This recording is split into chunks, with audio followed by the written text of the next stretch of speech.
Telespettatori di Antenna 3, buona giornata e ben ritrovati con la prima edizione dei nostri telegiornali che anche quest'oggi vi terrà come ogni giorno compagnia fino alle 14:30 con tutte le notizie di cronaca della giornata, gli aggiornamenti e gli approfondimenti che faremo come sempre su quelli che sono i temi di maggiore attualità in queste ore. Cominciamo subito con una notizia di cronaca che risale a ieri sera e arriva dalla provincia di Venezia, da Chioggia per la precisione, dove ieri sera sono state trovate morte nel loro appartamento madre e figlia, figlia cinquantenne, madre 89enne. Molto probabilmente si tratta di un dramma della solitudine. A quanto pare già da diversi giorni le due donne non davano segni di essere in casa. In realtà la figlia, che si occupava dell'anziana mamma, probabilmente a causa di un malore era caduta, ha battuto la testa ed è morta, e successivamente l'anziana mamma è morta sul letto di stenti, visto che nessuno la accudiva, essendo morta la figlia. Questa sembra la dinamica di questa tragedia che dicevamo è stata scoperta ieri sera a Chioggia. Ne parleremo più avanti nel corso del nostro telegiornale, quando ci collegheremo con il nostro inviato Nicola Marcato. E poi naturalmente c'è il Covid con il bollettino quotidiano della regione. Ecco, lo vediamo, è arrivato proprio poco fa con i dati relativi all'andamento dei contagi e dei ricoveri, e purtroppo è proprio boom di ricoveri ospedalieri nella nostra regione. Sono 125 in più in sole 24 ore, mentre i nuovi positivi, lo vedete, sono 18.357, con un boom della provincia di Verona, 3.897, seguita poi a ruota da Treviso, 3.419, Vicenza 3.326, dati insomma ai quali purtroppo ci siamo abituati in questi ultimi giorni, ma sicuramente quello che fa e che desta anche maggiore preoccupazione è proprio quello dei ricoveri. 125, allora dicevamo, in 24 ore. Pesante anche il bilancio delle vittime, che sono 29 appunto nell'ultima giornata. Gli attuali positivi sono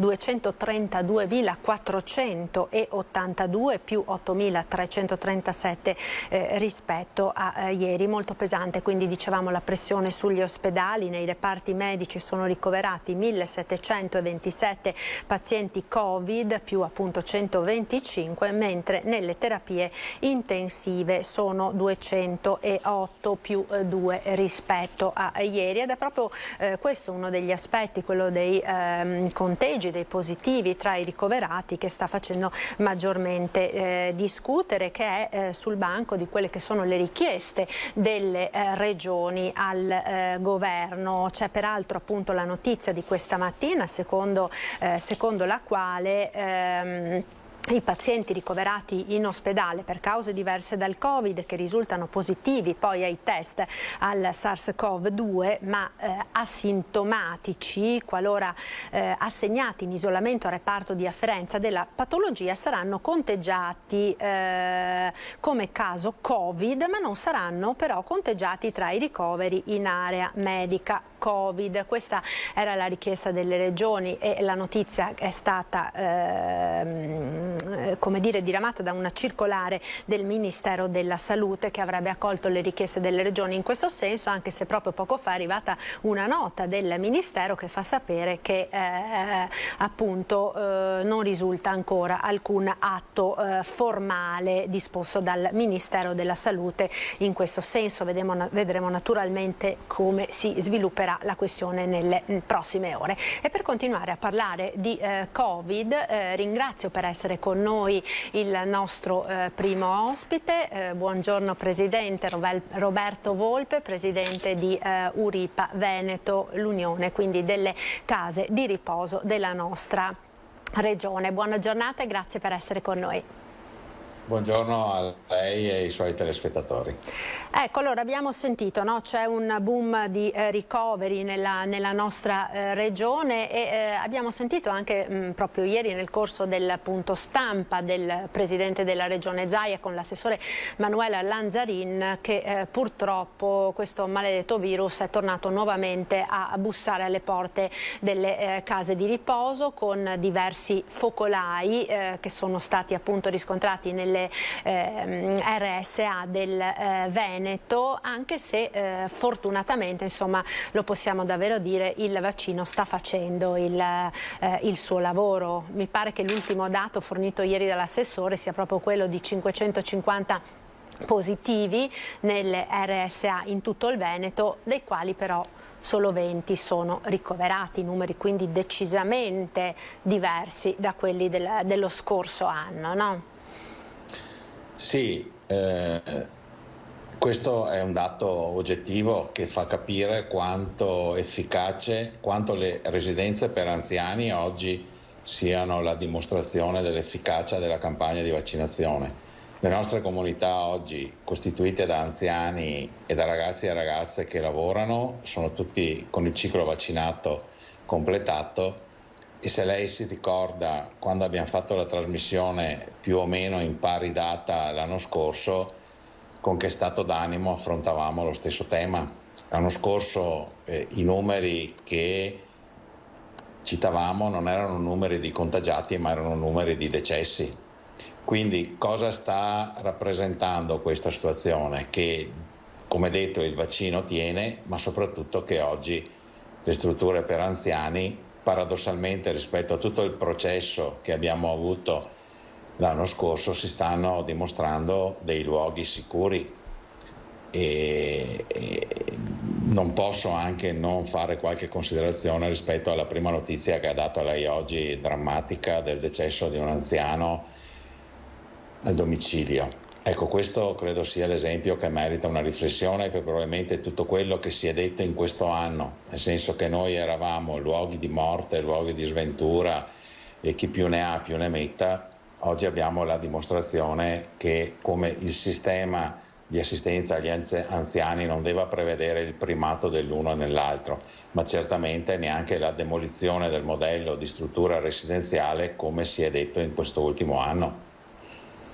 Beh, su quello naturalmente non c'è dubbio, anche perché purtroppo quelle che sono anche le proiezioni, no, sul futuro indicano sicuramente una popolazione che invecchia sempre più, sempre meno giovani, che comunque in ogni caso avranno difficoltà ad accudire i genitori anziani. Pensiamo quanti giovani ormai vanno all'estero a vivere lontano, quindi non c'è più quella struttura, diciamo, sociale di un tempo, no? Per cui sicuramente il ruolo delle strutture per anziani, delle RSA è e sarà sempre più fondamentale ed importante, no?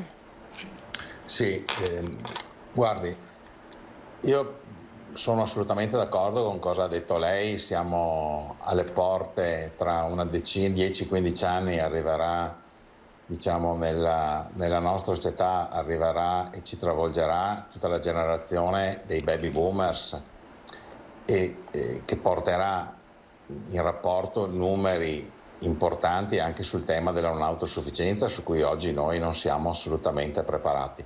Ma questo è un tema che ormai conosciamo. Sappiamo che i dati statistici ce lo dicono, sapevamo anche di questi dati di oggi 20 anni fa, ma o qualcuno che doveva pensarci ci ha dormito sopra. Detto questo, però, io non voglio essere cattivo profeta, però mi creda che probabilmente se a un anno di distanza stiamo parlando di questi temi e quindi della grande differenza che c'è stata tra gli effetti del Covid ai primi mesi del 2021 e quelli che stiamo vedendo oggi, probabilmente a gennaio del 2023 vedrete che le notizie che riguarderanno le strutture per anziani riguarderanno la grandissima crisi che investirà le strutture in termini di personale. Noi già oggi siamo in una sofferenza drammatica per quanto attiene le professioni infermieristiche. sta arrivando prepotentemente anche la crisi di operatori sociosanitari e il problema è che non stiamo affrontando per l'ennesima volta questo tema. Cioè noi non avremo, siccome è andato di moda parlare di guerre, ecco, se omologhiamo questo linguaggio, io mi sento di dire che non so tra un anno quanti soldati avremo per combattere la non autosufficienza non assistibile a domicilio. Ormai Ecco. i nostri organici sono all'osso. Ecco, lei ha anticipato, no, quello che voleva essere l'altro tema fondamentale, importante, che volevo appunto affrontare con lei nel corso di questa intervista. Ne abbiamo già parlato in passato, no, della grandissima difficoltà nel reperire infermieri, nel fatto che molti abbiano lasciato e stiano lasciando le strutture per anziani per andare negli ospedali, dove c'è altrettanta difficoltà nel reperire appunto infermieri e medici. Ora appunto anche per quanto riguarda gli OSS vi trovate insomma in grande difficoltà, tant'è che insomma tutte le varie proposte, richieste di assunzione vengono deserte, addirittura anche nei corsi di formazione, no? Ci sono ragazzi e giovani che pensano addirittura già di cambiare mestiere prima ancora di cominciare a farlo. Che cosa sta succedendo? Sta succedendo che noi non possiamo oggi pensare di raccogliere quello che non abbiamo seminato per il passato. Queste ragazze e questi ragazzi credo che non possiamo far sì che i suoi telespettatori alzino la mano, ma non è certamente nelle corde dei giovani di oggi fare questo mestiere. Perché? Perché è un mestiere che è assolutamente sottopagato e traduco, non è che possiamo porre a carico delle famiglie migliori retribuzioni, quindi è un problema di sistema, è un problema di paese. Queste sono professioni che devono essere, in particolare quella dell'OSS, deve essere valorizzata anche sotto il profilo economico. Non possiamo pensare che oggi una ragazza o un ragazzo che fanno questo mestiere o che possano pensare di fare questi mestieri, questi lavori nobili, possano avere questo tipo di retribuzione. Perché i corsi sono vuoti? Perché è un mercato del lavoro che dà oggi la possibilità di essere occupati in tanti altri settori. Nei giovani l'ultimo è questo pensiero, è un lavoro che impegna turni notturni, festivi, e quindi questi sono lavori che devono essere economicamente valorizzati da un lato, e dall'altro, io lo continuo a dire, è assurdo che un paese, il secondo più vecchio al mondo, ad oggi non abbia un percorso della scuola superiore che non veda ad esempio il liceo sociosanitario. Intercetteremo una popolazione di ragazzi giovani che sarebbe sicuramente molto più motivata, la intercetteremo in età giovanile quando c'è anche un po' di disorientamento nel cosa fare da grandi, e quindi anche questa carenza di istruzione, quindi dando dignità al lavoro attraverso il mondo dell'istruzione e non solo attraverso corsi di formazione, è una strada da percorrere. Però continuiamo a dirlo e mi creda, noi non siamo proprio ascoltati, c'è una lontananza dalla politica al fronte, alla linea del fronte che è pazzesca. Cioè noi siamo sulla linea del fronte e continuiamo a chiamare aiuto, quindi implorando la politica di fare azioni forti, significativi ed altro, e noi non siamo ascoltati. Cioè il quartier generale è troppo lontano dalle linee del fronte, e questo ormai avviene. Il Covid ha messo in evidenza tutte queste carenze, tra l'altro in un mercato che è in grossa difficoltà. Penso a quello infermieristico, ad esempio. Noi pensiamo forse che i numeri che producono infermieri nei 2 atenei universitari veneti siano sufficienti per colmare questa distanza, ma ci vogliono decenni se i numeri sono questi. Quindi noi rischiamo non solo di non avere ragazzi e ragazzi adeguatamente preparati per professioni sanitarie, OSS, ma soprattutto non li avremo nel momento in cui ne avremo un grandissimo bisogno. Per quello le dicevo prima, tra un anno probabilmente, io non voglio essere il cattivo profeta, ma guardate che questo sarà uno dei problemi di questo Paese, perché lì a quel punto calerà la qualità del servizio, ci sarà da parte delle strutture la necessità addirittura di ridimensionarsi. Io vi posso garantire che ci sono già strutture che oggi hanno decine e decine di posti vuoti, nonostante le liste di attesa siano lunghissime, perché devono tenere i posti vuoti perché non hanno infermieri o operatori per garantire i servizi. Quindi è una situazione davvero kafkiana quella che si sta già verificando, no? Abbiamo sempre detto di difficoltà proprio di poter far entrare gli anziani nelle case di riposo perché ci sono appunto delle liste d'attesa lunghissime, magari ora che i posti ci sono non c'è il personale che possa assistere, posti letto vuoti, è davvero incredibile, no? Assolutamente sì, ma ripeto, guardi, anche perché non si va incontro a quella che è l'esigenza primaria delle famiglie che poi hanno questi problemi, no, di assistenza agli anziani. Sì, ma noi vede, stiamo mettendo questa montagna di polvere sotto il tappeto da anni, ma non possiamo più pensare, e guardi che siamo terribilmente in ritardo perché formare oggi un infermiere ci vogliono 3 anni. Formare un operatore ci vuole un anno e mezzo di formazione, ma il problema è che continuiamo a parlare senza mettere in campo soluzioni. Guardi, noi il liceo sociosanitario l'avevamo chiesto nel 1992. Si pensi che oggi il mondo della scuola ha questo istituto tecnico dei servizi sociali che in sé, l'istituto tecnico dei servizi sociali, uno direbbe beh, dopo 5 anni questi ragazzi avranno un minimo di formazione per fare questo. No, si pensi che dopo 5 anni di frequenza all'istituto tecnico dei servizi sociali chi esce da quell'istituto può fare solo l'educatore all'asilo nido. Se viene a lavorare in una struttura per anziani deve riprendere in mano i libri, rifare per 3/4 il corso di formazione, quindi deve fare un corso di formazione perché dopo 5 anni di scuola non ha neanche il titolo per fare l'operatore sociosanitario. Ma ci rendiamo conto di quanto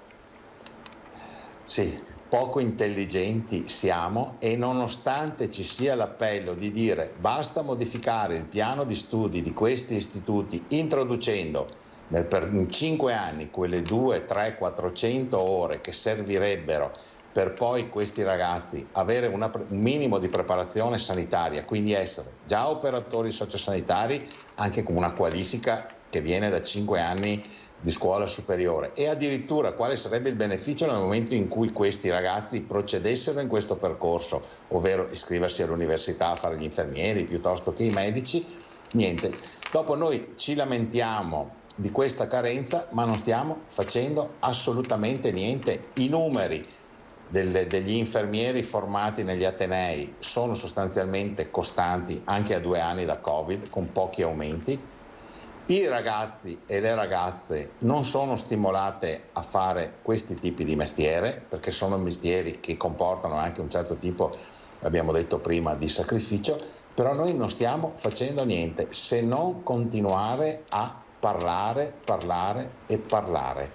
ma di cose concrete non ce ne sono. Volpe, giusto proprio per fare anche degli esempi concreti e capire esattamente di cosa stiamo parlando, quanto guadagna un OS o un infermiere che lavorano in una RSA?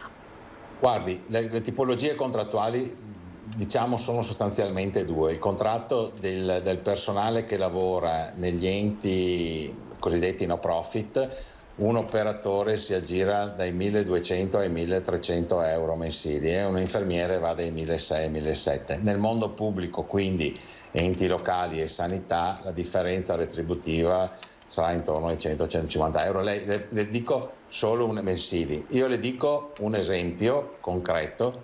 In Fondazione Marzotto il Consiglio di amministrazione a fine anno ha deciso di rompere qualsiasi tipo di indugio. Non saremo amati, però noi abbiamo fatto una scelta, di portare la retribuzione degli operatori sociosanitari a circa 1.500 euro mensili, proprio perché riteniamo che da qualche parte questo fronte di omertà debba andare rotto. E le dico che da quando abbiamo fatto questa scelta anche l'ambiente di lavoro è completamente cambiato. I ragazzi stanno rispondendo, e le ragazze, straordinariamente a questa scelta, la stanno ripagando proprio in termini di qualità, e molti di loro che avevano valutato l'orizzonte di cambiare per ragioni non di qualità del lavoro ma semplicemente per aspetti contrattuali hanno anche fatto la scelta di rimanere. E guardi, proprio oggi ho avuto la soddisfazione di vedere uno dei nostri ragazzi che se n'era andato qualche mese fa perché aveva vinto un concorso pubblico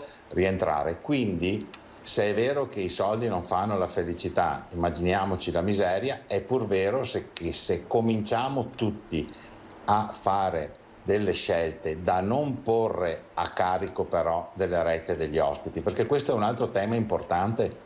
Il tema fondamentale è che lo Stato le regioni devono investire su queste qualifiche, e non solo nell'ambito sanitario, ma in modo particolare nell'ambito sociosanitario. Questo gap che c'è oggi tra le retribuzioni in sanità e nei servizi sociali va recuperato, anche perché mi creda che c'è anche una sostanziale differenza. I nostri ragazzi nelle nostre strutture fanno lavori che sono assolutamente più impegnativi e pesanti di un pari grado in ambito sanitario. Voi pensate solo alle pressioni che ci sono. Un ragazzo o una ragazza che lavora in ambito ospedaliero ogni 2 o 3 giorni l'utente lo cambia. Da noi c'è un'utenza stanziale, quindi c'è anche un peso non indifferente, il peso magari di qualche familiare, il peso anche dell'affetto che si crea ospite anziano, e l'abbiamo visto soprattutto in questi ultimi 2 anni, dove mi creda, mi dispiace aver sentito tante cattive cose sulla RSA, ma io avrei voluto veramente che fossero dei palazzi di vetro, perché solo chi ha vissuto all'interno sa quanto straordinarie sono state le ragazze e i ragazzi che hanno lavorato. Con le strutture chiuse si sono sostituite all'affetto che mancava delle famiglie, sono diventati tutti i figli, i nipoti dei nostri ospiti. Immagino, ragazzi, ne abbiamo raccontate tante, no, di queste storie in questi 2 anni davvero così difficili. Io la ringrazio davvero, Presidente, per essere stato con noi, e naturalmente buon lavoro, e speriamo di sentirci con delle notizie positive in questo senso, no? Con gli appelli numerosi che voi avete lanciato nel corso anche delle nostre dirette. E ora andiamo a Chioggia. Grazie, un saluto, Presidente. La ringrazio, e vi ringrazio anche perché siete sempre molto attenti a questi temi come pochi. Grazie. Noi ora andiamo a Chioggia, proprio perché è un tema anche collegato, questo, no? Lo dicevamo in apertura del telegiornale, questo dramma della solitudine con mamma e figlia che appunto sono state ritrovate morte in casa, nella propria abitazione. Abbiamo Nicola Marcato in collegamento. Buongiorno Nicola. Buongiorno a te Marta, e buongiorno a tutti i telespettatori. Era proprio in questo appartamento che vedete alle mie spalle, dove vivevano madre e figlia, rinvenute morte ieri pomeriggio dopo che i vicini di casa hanno lanciato l'allarme perché non vedevano da tempo e non sentivano più le 2 donne all'interno del loro alloggio. Così i vicini di casa di questo piccolo condominio del quartiere Saloni, dopo aver più volte provato a bussare, a suonare il campanello, hanno deciso di chiamare le forze dell'ordine. Ieri, attorno alle 14:30, la macabra scoperta, quando i vigili del fuoco, chiamati dalla polizia intervenuta sul posto assieme ad un'auto medica, hanno aperto la porta e le hanno trovate morte in avanzato stato di decomposizione. Si tratta di Nadia Vianello, di 89 anni, e Barbara Voltolina, di 50 anni, madre e figlia. Probabilmente le 2 donne erano decedute già da alcuni giorni, forse 1 settimana o anche più. Le 2 donne, c'è da dire, che erano molto riservate, avevano pochi contatti anche con i vicini, che ci hanno riferito che vedevano solo la figlia che usciva per andare a fare la spesa. Sul luogo è intervenuta la polizia scientifica che tuttora sta indagando sulle cause del decesso. I medici legali e assieme al pubblico ministero Roberto III per cercare di fare chiarezza su questa duplice morte. Barbara, la figlia, è stata ritrovata riversa sul pavimento con una ferita alla fronte compatibile con una caduta. La madre invece è stata ritrovata sul letto perché aveva problemi a deambulare. La 89enne da tantissimo tempo non usciva più di casa perché aveva dei problemi alle gambe. Su cosa sia effettivamente successo non si sta sbilanciando nessuno, anche se da una prima ricostruzione si ipotizza che la figlia si sia sentita male, come testimonierebbe anche il vomito trovato accanto al cadavere. Perdendo poi i sensi sia caduta ed abbia abbattuto la testa, probabilmente una ferita mortale, mentre la madre sia morta successivamente a causa degli stenti.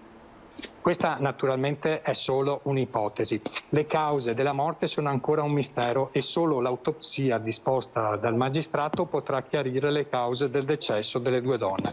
I vicini dicono che le donne erano schive, che vivevano da sole grazie alla pensione della madre, perché la figlia non lavorava da diverso tempo, da quando cioè aveva prestato servizio nella segreteria dell'ospedale di Pieve di Sacco. Qualche anno fa, per aiutare le due donne, abbiamo saputo che erano intervenuti anche i servizi sociali che però loro avevano rifiutato. Questa mattina, come vedi, ci sono anche ancora i mezzi dei Vigili del Fuoco assieme alla polizia scientifica. I mezzi dei Vigili del Fuoco con il nucleo NBCR che hanno verificato che non ci fossero delle fughe di monossido di carbonio dalla caldaia. Le indagini sono aperte, continuano e per ora da Chioggia è tutto. A voi la linea. Grazie. Allora Nicola Marcato, naturalmente poi torneremo ad aggiornarvi su questo dramma che si è verificato appunto a Chioggia e che è stato scoperto appunto ieri sera, anche se molto probabilmente l'avete sentito, il decesso delle due donne risale a alcuni giorni prima, forse addirittura una settimana. Noi ora ci fermiamo per qualche istante di pubblicità. A tra poco, restate con noi.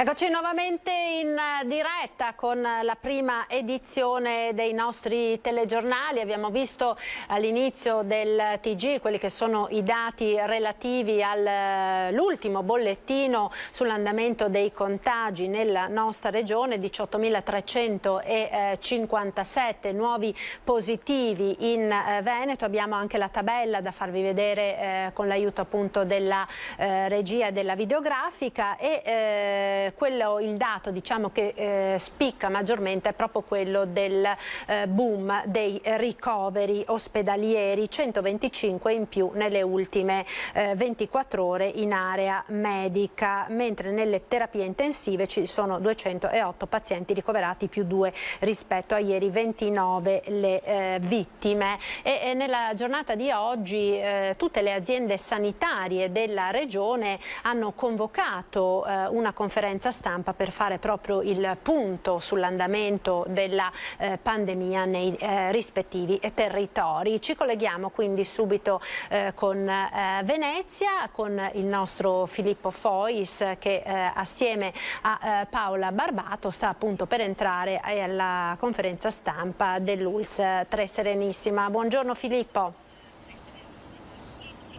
Buongiorno Marta, buongiorno ai nostri telespettatori. Siamo già dentro gli uffici dell'ULSS 3 Serenissima a Mestre.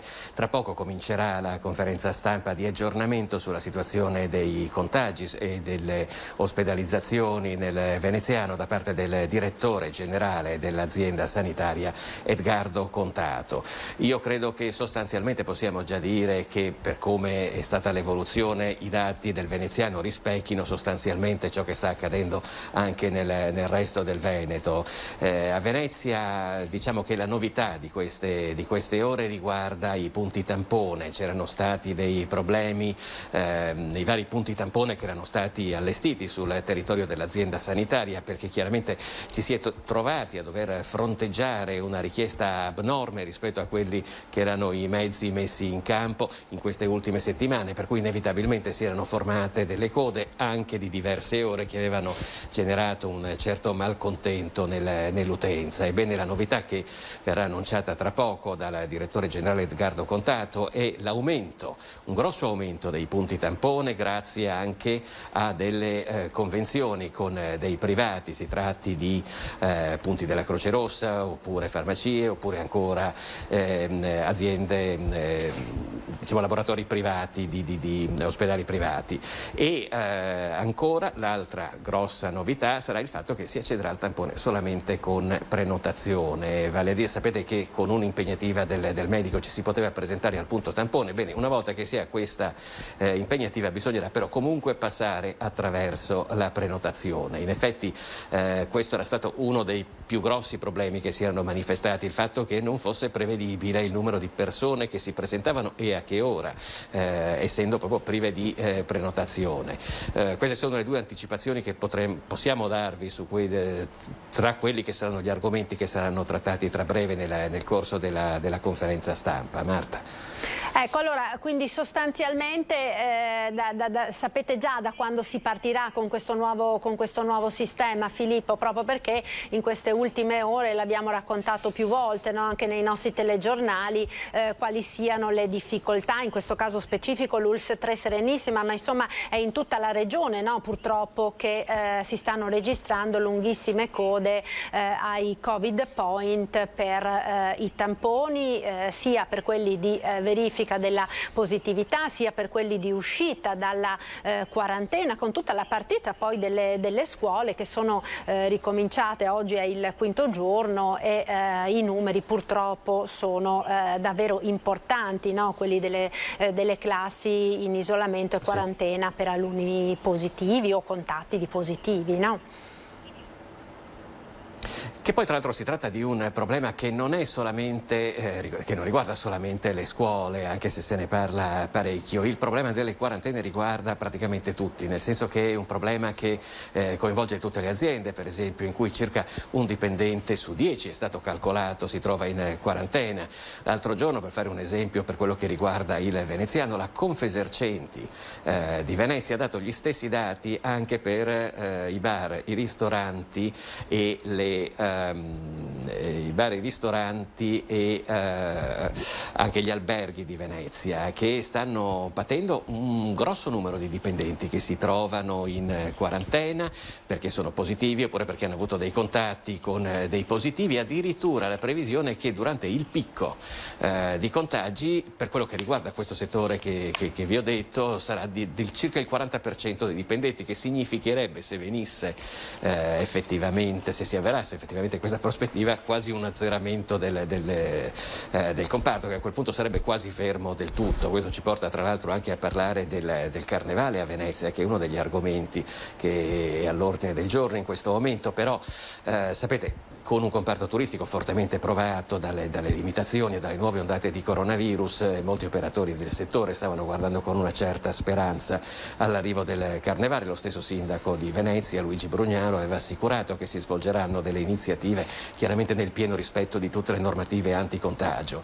Nonostante la buona volontà che possano metterci le parti, però qua rimane un grosso punto interrogativo su quello che potrà accadere a Venezia durante il carnevale. Questo non solo perché ci sono veramente pochi visitatori e molti alberghi sono chiusi in questo momento, ma anche proprio per il fatto che dovessero anche arrivare, ci sono le aziende, si tratti di aziende ricettive o di pubblici esercizi, che stanno fronteggiando e dovranno fronteggiare nelle prossime settimane una grossa assenza di personale. E questo infatti è un altro grosso problema che abbiamo affrontato nei nostri telegiornali e che affronteremo anche dopo nel corso di questa lunga diretta di oggi, peraltro con dei risvolti anche diciamo non solo su quella che è l'operatività delle aziende, ma anche sui rischi sanitari, ed è uno degli aspetti che è stato proprio messo in evidenza ieri dal presidente della regione Zaia nel corso del punto stampa, perché attualmente le quarantene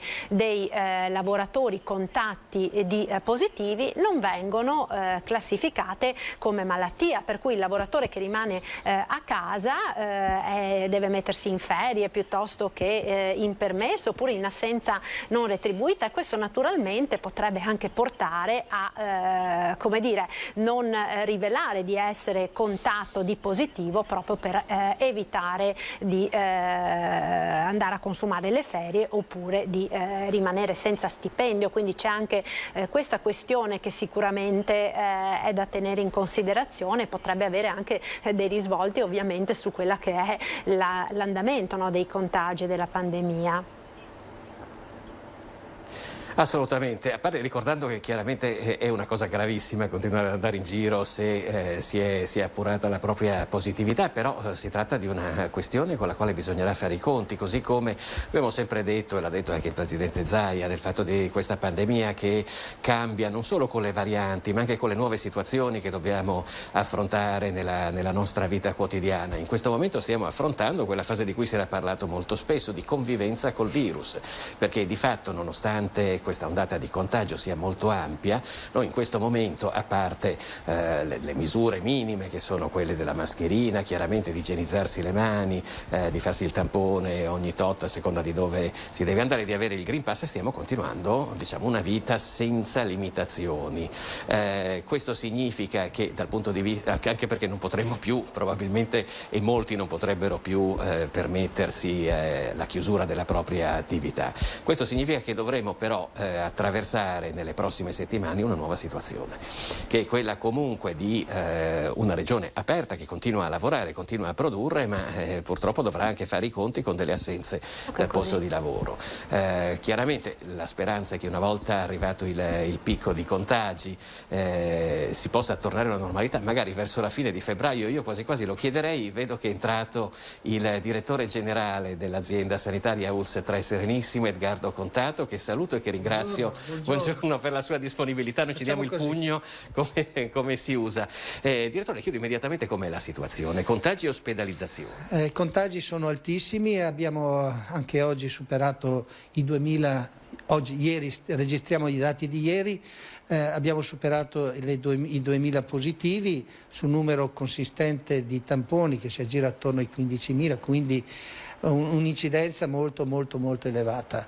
Sulla versante dei ricoveri comunque c'è una tenuta in termini generali, non c'è un'esagerata pressione di ricoverati sulle terapie intensive, stiamo registrando una discreta anche tenuta per quanto riguarda i ricoveri ordinari. Abbiamo tantissimi, insomma, abbiamo una notevole presenza di positivi Covid che però non sono stati ricoverati per Covid, quindi noi li chiamiamo i Covid per caso, ecco. Sono stati ricoverati col Covid ma sono presenti altre patologie? No, sono stati ricoverati per altre patologie e hanno anche il Covid. Per esempio una puerpera che entra per partorire e gli viene fatto il tampone, lei sta bene, asintomatica, e però gli viene diagnosticato il Covid. Una persona che viene ricoverata per infarto miocardico e che naturalmente viene sottoposta a tampone, ecco, e gli viene riscontrato asintomatico per quanto riguarda la patologia specifica e gli viene riscontrato il Covid. È come nella popolazione normale dove rispetto all'enormità di positivi noi abbiamo circa oggi il 58-59% di asintomatici, abbiamo un 38-39% di persone che sono paucisintomatiche, quindi con patologia sfumata, molto sfumata, e abbiamo l'1-1,5% di popolazione che invece manifesta la patologia. Questo soprattutto grazie alle dosi che sono state somministrate, alle dosi booster e all'efficacia degli interventi che stiamo mettendo in atto. In questo ultimo periodo l'azienda sanitaria che lei rappresenta, così come tutte le aziende sanitarie, a dire la verità, si è dovuta confrontare con una richiesta abnorme di persone che volevano sottoporsi al tampone. Questo ha portato inevitabilmente al formarsi di code che hanno generato un certo malumore nell'utenza. Da questo punto di vista ci sono delle novità importanti. Assolutamente, noi ci scusiamo intanto in premessa con la popolazione che sta vivendo questo disagio. Noi abbiamo avuto nei primi giorni dell'anno un'esplosione di questa richiesta e noi stiamo tentando di dare una risposta. La stiamo cercando di dare strutturale agendo su alcuni versanti. Noi stiamo naturalmente identificando nuove sedi, stiamo decentrando rispetto ai punti dove vengono fatti i tamponi, stiamo dando una risposta quindi anche su una delocalizzazione e anche su per ridurre gli assembramenti stiamo agendo proprio per diluire durante la giornata. Per questo, soprattutto su Venezia, stiamo agendo per identificare una nuova sede che abbia delle caratteristiche migliori e dalla prossima settimana andremo a lavorare su un terminal, anziché al Giustinian, andremo sul terminal passeggeri con accesso alle zattere in Venezia. È chiaro che a Venezia non è facile trovare dei luoghi adeguati. Poi andremo a delocalizzare sul Fate Bene Fratelli, che è una clinica privata, e avremo il contributo della Croce Rossa che lavorerà in piazza San Marco e anche per quanto riguarda il punto di tamponi che abbiamo in piazzale Roma. Senza considerare gli altri interventi che andremo a fare sulle isole, sul Lido, dove avremo un'aggiunta di un altro punto per tamponi, e su Pellestrina, dove anche lì andremo a erogare dei prezzi. Quindi un'azione molto pesante, molto importante. E poi c'è la novità per quello che riguarda le prenotazioni, che adesso invece sono obbligatorie per tutti. Per evitare appunto gli assembramenti, noi andremo a impostare con la prenotazione. Già lo stiamo facendo su alcuni slot, dalla prossima settimana sarà la prassi ordinaria.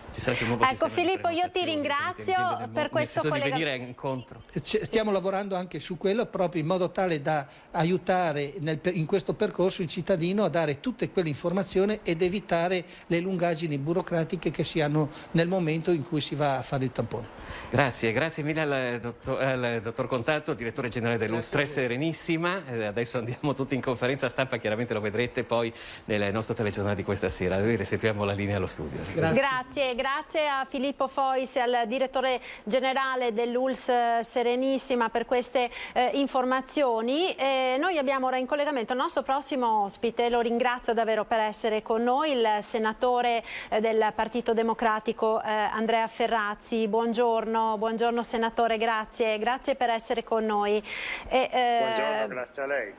Prima di iniziare con il tema della rigenerazione urbana, che è quello insomma, che l'ha vista protagonista ieri dell'intervento che c'è stato al Senato e della risposta della ministra Lamorgese, volevo approfittare insomma, per ricollegarci a quanto ha detto proprio poco fa il direttore generale dell'Uls Serenissima, no? Relativamente ai cosiddetti positivi Covid per caso, tra virgolette, no? C'è questa forte richiesta delle regioni, tra cui anche la nostra, insomma anche il Veneto, di non conteggiare queste persone tra i ricoverati positivi, perché sono afferiti, diciamo, agli ospedali per altre ragioni, e c'è anche questa sorta di giallo. Stamattina si è detto sì che il governo ha accolto questa richiesta, poi è arrivata una smentita da parte del Ministero della Sanità, che dice che ancora non c'è nulla di ufficiale, quindi sa darci qualche anticipazione? Non ho capito questa seconda cosa, scusi che c'è un po' di confusione. No, che è arrivata una precisazione del Ministero della Sanità che dice che sostanzialmente al momento non c'è una circolare in questo senso, per cui c'è un po' questo giallo, diciamo, su come verranno conteggiati questi casi. Lei ha per caso qualche anticipazione su questo? No, non ho anticipazione, però sta avvenendo quello che si ricorda, già ci dicevamo da tempo, che io sostengo da tempo, cioè è del tutto evidente che sta mutando la tipologia della malattia, sta mutando la tipologia dei necessari interventi. Se una persona è ricoverata ma è asintomatica e diciamo è ricoverata per altri motivi ma non ha sintomi da Covid, non si può considerare un ricovero da Covid, come se avesse appunto tutti i sintomi del Covid stesso. E dico questo perché è del tutto evidente che questo diminuisce la possibilità di aumentare nelle colorazioni dal punto di vista delle regioni. Vede, io insisto su quanto sto dicendo da tempo, cioè soprattutto con la variante Omicron e soprattutto grazie alle vaccinazioni, per i vaccinati è cambiata la malattia, quindi vanno modificati i parametri. Se lei ricorda nell'ultimo incontro che facemmo proprio in diretta televisiva, auspicavo una modifica dell'orientamento del governo che è venuta nelle ore successive, e bisogna iniziare a trattare questa malattia esattamente come, diciamo, per quanto riguarda i vaccinati naturalmente, una influenza forte, e quindi ci sono tutte le condizioni, io credo, per iniziare a ragionare su una convivenza col vaccino, che non è nulla di drammatico. Noi conviviamo con l'influenza ogni anno, naturalmente va continuamente monitorata le varianti possibili del virus, perché è un virus del tutto nuovo e quindi che apre sempre scenari inquietanti, e quindi dobbiamo assolutamente stare attenti. Però dobbiamo lavorare anche nella logica della normalizzazione, della vita che va avanti, accanto naturalmente a una grandissima spinta alle vaccinazioni, perché quello è davvero quello che ci sta salvando. Ecco, c'è chi dice che l'Italia ora sta cercando di fare quello che sta facendo Boris Johnson in Inghilterra, però in maniera velata, senza dichiararlo esplicitamente. È così secondo lei? Guarda, a me non interessano le comparazioni internazionali, mi interessa che le cose vengano fatte bene. L'Italia certamente è stata all'avanguardia nelle scelte pubbliche, nelle scelte governative, nelle scelte del Parlamento. Era il paese che aveva la più alta incidenza di malati da Covid e anche di morti, anche a livello internazionale all'inizio della pandemia. È stato il primo paese occidentale che ha avuto una pandemia, un attacco di questo tipo.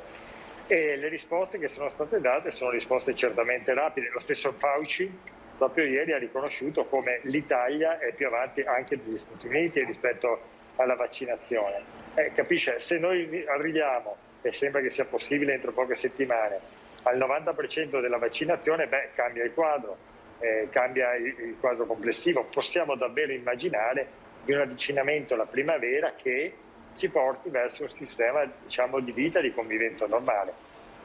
Ed è quello che speriamo tutti, naturalmente. Veniamo al tema della rigenerazione urbana, senatore, che l'ha visto, no, protagonista ieri di questo intervento al Senato, al quale ha risposto la ministra Lamorgese. Quindi a quanto pare, insomma, ci sono delle buone notizie per i comuni del nord Italia, in particolare per quelli veneti che avevano, come dire, visto non finanziati moltissimi progetti. E questo peraltro è un tema, quello della rigenerazione urbana, che le sta particolarmente a cuore, no, senatore?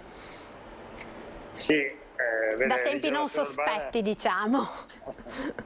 Sì, la rigenerazione urbana vuol dire rigenerare le nostre città, superare le brutture, superare le periferie, i degradi, lavorare per la qualità della vita, per la sicurezza, per la bellezza, per il verde.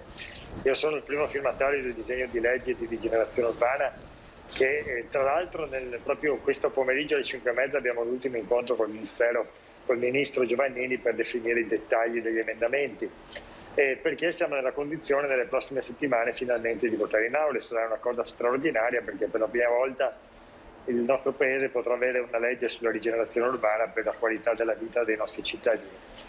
Accanto a questo c'è il tema del finanziamento naturalmente, e il bando che era stato giustamente inserito dal governo con svariati miliardi di euro nel corso degli anni, però per un combinato disposto di indicatori secondo me mal letti ha spostato i finanziamenti quasi tutti al sud. Ora è evidente che non si tratta di fare una guerra non contro il sud, sarebbe anacronistica, però ci vuole anche una questione di equità sociale. Per questo siamo intervenuti, abbiamo fatto il question time chiamando ieri a rispondere il Ministro in aula. Il Ministro ha detto che si dà da fare per recuperare i 900 milioni che ci consentiranno di finanziare tutti i progetti, anche del Nord Italia, anche del nostro Veneto, che avevano tutti i requisiti per essere finanziati ma che non sono stati finanziati. Si tratta su 227 progetti del Veneto che erano stati detti adeguati, solamente 24 sono stati finanziati, questo non va bene, allora bisogna intervenire. La prossima settimana chiederemo un incontro al Ministro Franco, al Ministro dell'Economia, insieme alla capogruppo Malpezzi, perché è evidente che bisogna sbloccare questa situazione. Ecco, secondo lei quando si potranno avere dei riscontri concreti, Senatore? Guardi, ieri, se lei ha seguito la nostra interrogazione, che è stata anche in diretta, abbiamo chiesto con sollecitudine appunto questo al Ministro del Governo, cioè vogliamo tempi certi, vogliamo risposte certe e tempi certi, e finché non l'avremo staremo sicuramente col fiato sul collo, perché la qualità della vita dei nostri cittadini per noi è fondamentale. Ecco, possiamo dire che su questo tema c'è stata anche un'inedita alleanza tra Partito Democratico e Lega, no? Per mettere fine a questa che è stata chiamata anche la beffa, no? Dei fondi del PNRR dedicati alla rigenerazione urbana, un passarsi la palla tra Camera e Senato che insomma a quanto pare porterà a dei frutti positivi per i nostri territori. Ma guardi, io sono abituato a lavorare anche in commissione oltre che in aula per portare a casa i risultati, a prescindere dai colori politici. Quando ci sono delle attività che servono ai cittadini, delle norme, dei finanziamenti, dobbiamo fare fronte comune. Così ho fatto in tantissimi finanziamenti, in moltissimi progetti, e così bisogna fare in continuazione. Ecco, ma secondo lei che cosa è successo che ha determinato proprio questa disparità di distribuzione, no? di questi fondi? Perché poi alla fine questo criterio, che peraltro era stato anche richiesto ed appoggiato dall'Associazione dei Comuni Italiani, ha finito per rivoltarsi contro e andare a penalizzare magari quelli che sono anche i comuni più virtuosi. È successo il combinato disposto di due cose. Già un indice molto importante che era stato calcolato, che è l'indice di vulnerabilità sociale e materiale, spostava di gran lunga i finanziamenti del Sud. E questo in parte ci sta, solo che bisognava dargli un peso ponderato, non un peso quasi assoluto, nell'individuazione dei comuni da finanziare.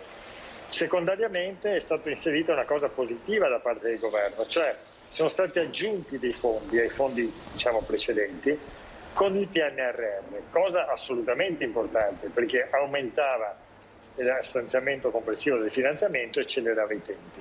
Però è successa una cosa che nessuno aveva calcolato evidentemente, che il PNRR già di per sé sposta il 40% dei fondi tutti al sud.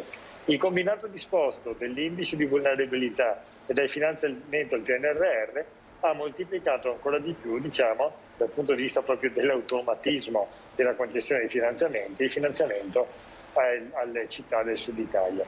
Però vede, noi non abbiamo chiesto di togliere i soldi al Sud Italia, che tra l'altro non si potrebbe nemmeno fare perché il bando è stato fatto ed è stato concluso, ma abbiamo detto di mettere tutte le risorse necessarie per passare dai 3 miliardi e 300 milioni finanziati ai 4 miliardi e 200 milioni necessari, quindi 900 milioni per finanziare tutti i progetti, perché vedi, ci sono moltissimi progetti nelle città del nord e nelle città del Veneto che sono già cantierabili, già pronti, contro il degrado, per la rigenerazione delle periferie, per le aree verdi, per il trasporto urbano, per decongestionare le città, contro l'inquinamento. Ecco, questo dobbiamo fare.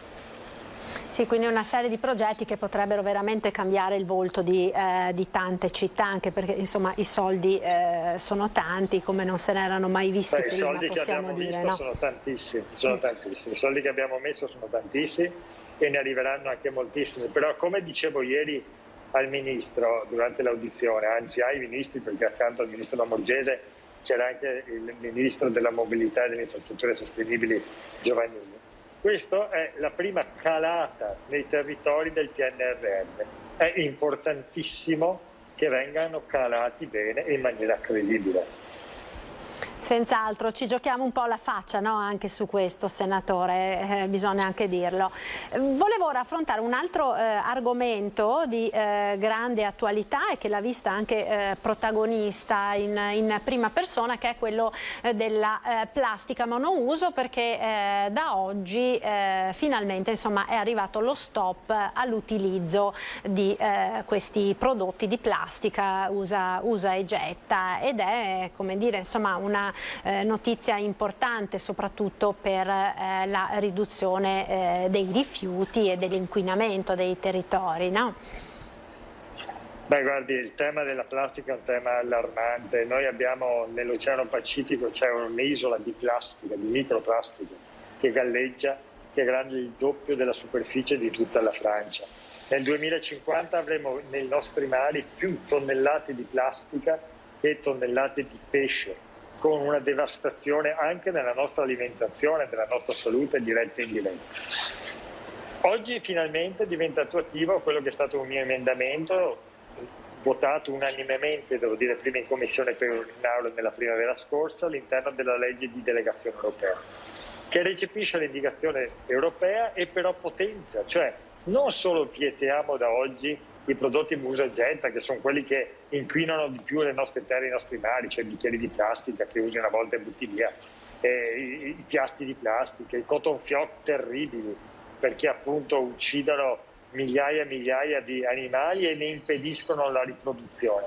È un tema assolutamente allarmante. Ma noi cosa abbiamo fatto attraverso questo nostro emendamento alla legge italiana? Siamo il primo paese che non solo da oggi vieta, ma consente tutti i prodotti di plastica, qua vedo anche le cannucce per esempio, che siano però di plastica biodegradabile e compostabile.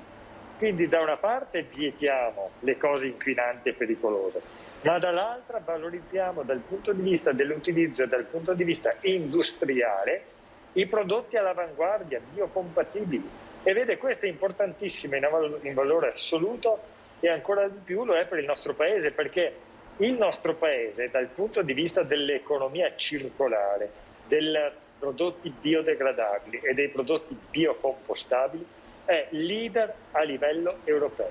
Da questo punto di vista noi stiamo facendo una battaglia anche a livello europeo, perché venga riconosciuta l'importanza di queste tipologie di prodotti che siano plastiche, ma in realtà non sono plastiche, perché non derivano appunto dal petrolio, ma derivano da vegetali, derivano appunto da sostanze che non sono impattanti nell'ambiente. Allora dobbiamo lavorare con grande spinta. Da oggi abbiamo vietato le plastiche che sono quelle pericolose e abbiamo spinto tutte le plastiche che sono invece quelle compatibili con l'ambiente, valorizzando il filone e i posti di lavoro e la transizione energetica del nostro Paese. Senatore, io la ringrazio, grazie davvero per essere stato con noi, buona giornata, buon lavoro. Naturalmente abbiamo sentito di questo incontro che ci sarà nel pomeriggio, no, per chiudere anche questo progetto sulla rigenerazione urbana. Grazie ad Andrea Ferrazzi, senatore del Partito Democratico. Un saluto, grazie. Ecco, noi ora,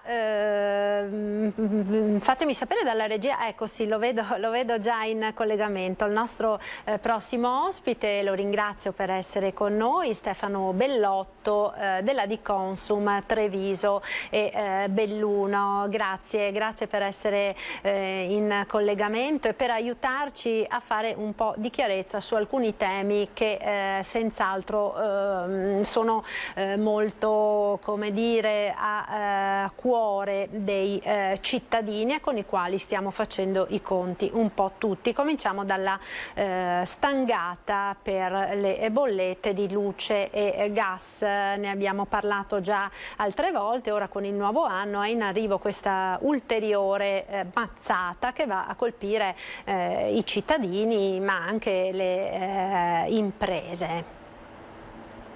Sì, buongiorno e grazie per grazie. Il numero che più ci allarma è quello dell'aumento previsto in termini percentuali, nonché in termini di costo per le famiglie per quanto riguarda luce e gas. Le cifre sono abbastanza allarmanti perché si prevede una spesa di 823 euro per quanto riguarda la luce con un aumento del 68% per nucleo familiare.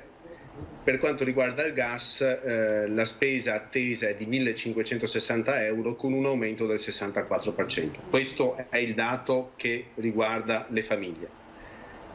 C'è anche e soprattutto ha un impatto notevole perché è collegato poi al consumo quello che riguarda le bollette del sistema produttivo, perché parliamo di una bolletta energetica a livello italiano di 35 miliardi che chiaramente andrà a ribaltarsi su quelli che sono i consumi. Siamo molto preoccupati per questo. Addirittura ci sono notizie già da settembre-ottobre di aziende che preferiscono tenere chiuso quantomeno momentaneamente per far fronte ai problemi di approvvigionamento dell'energia. E questo avrà evidentemente una ricaduta a livello anche di costi di beni essenziali. L'aumento sarebbe stato del 65% per la luce e del 59% per il gas. Grazie all'intervento del governo si è contenuto, ma si è contenuto al 55% e al 41,8%, appunto, per cui il dato è pesante. La sensazione è che possa essere contenuto nel tempo magari fino ad aprile-maggio, però non c'è certezza perché ci sono dei meccanismi molto particolari che poi approfondirò per spiegare la ragione di questi aumenti. Ecco, ma quindi diciamo che cosa ci dobbiamo aspettare per i prossimi mesi? Perché poi tra l'altro c'è una questione che davvero insomma fa discutere anche immagino nelle case di tutte le persone, ed è quello sui consumi effettivi poi, perché alla fine una bolletta di questo genere per il 50% circa, forse anche di più, mi corregga su quelli che sono i dati esatti, non è costituita da quello che è l'effettivo consumo di luce o di gas, ma da tasse ed accessori vari, per cui alla fine anche diciamo spegnere tutte le lampadine di casa piuttosto che abbassare la temperatura dei termosifoni per cercare di risparmiare vista la mazzata in arrivo, alla fine poi non produce neanche più di tanto l'effetto desiderato sul finale della bolletta.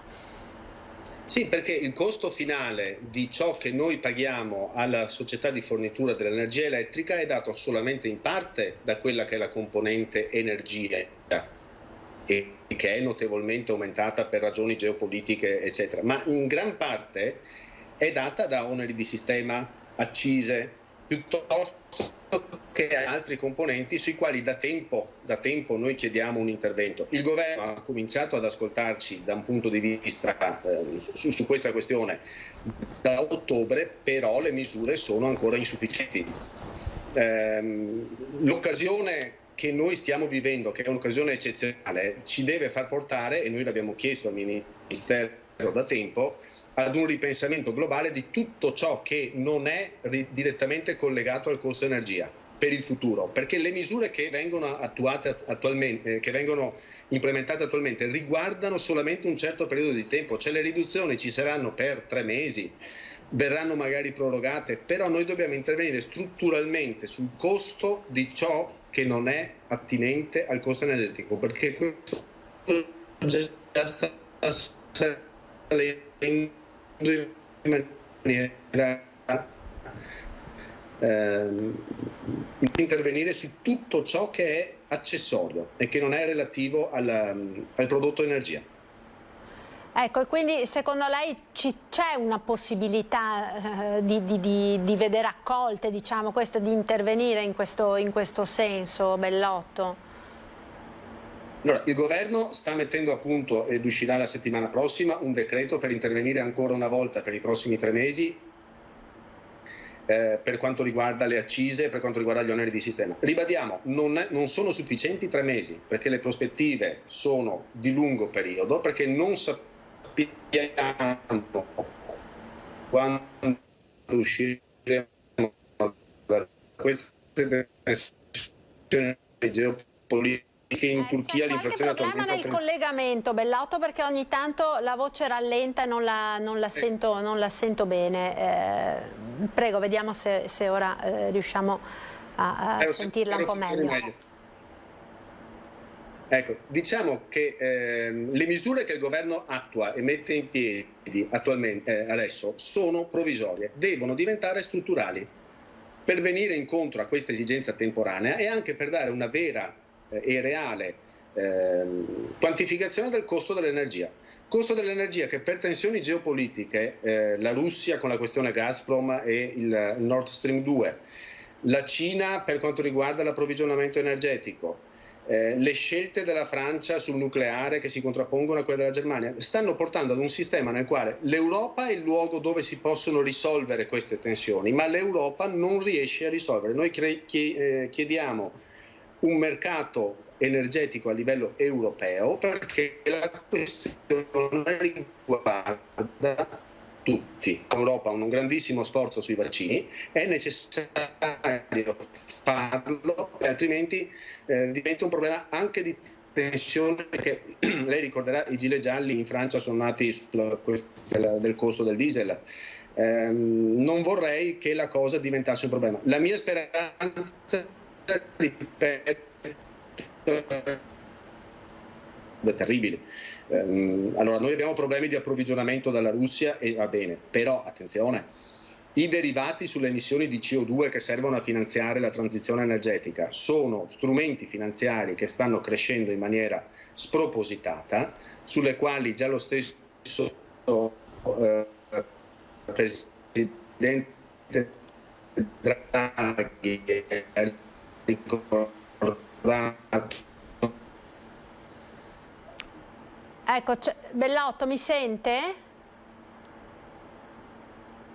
No, allora deve esserci qualche problema di collegamento, non riusciamo più a sentirla. Ecco, allora forse c'è un ritardo, la linea non è proprio perfetta. Allora, per quanto riguarda invece un'altra questione che vi sta vedendo impegnati attivamente, no, come associazione Adiconsum in queste ore, è proprio quello di aiutare i cittadini che si trovano a fronteggiare delle cose veramente impreviste. Quando ci siamo sentiti questa mattina per concordare il collegamento mi accennava ad una super bolletta che siete riusciti in qualche maniera a disinnescare. Ci racconti cosa è successo?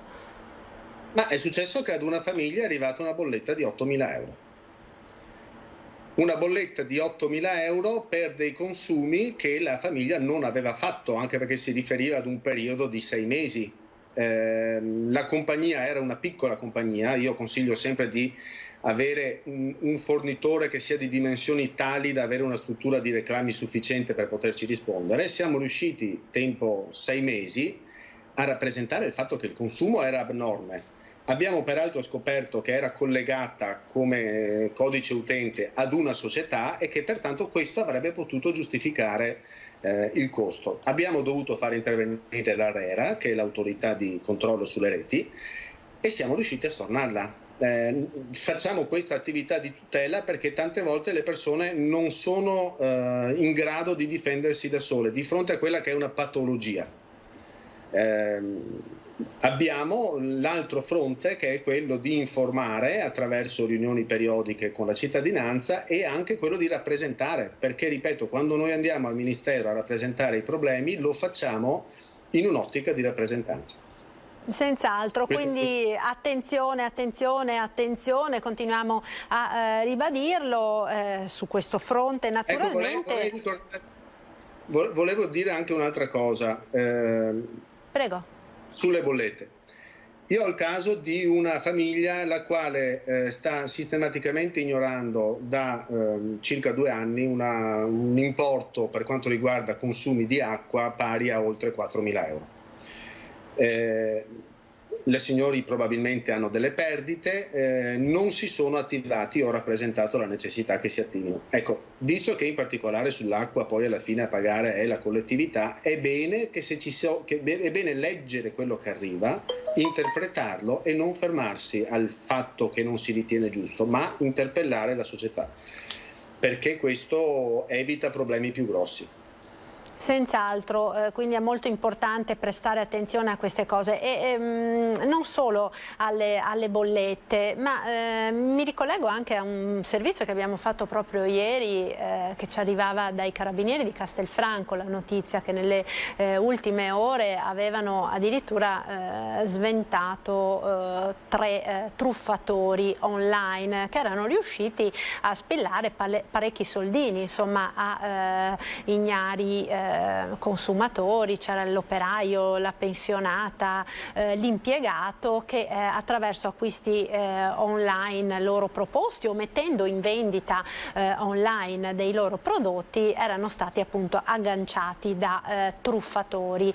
Un fenomeno sempre più frequente che sta conoscendo dimensioni molto più ampie con lo sviluppo proprio degli acquisti online che ha avuto un boom conseguente alla pandemia. In questo senso, Bellotto, a che cosa è importante fare attenzione?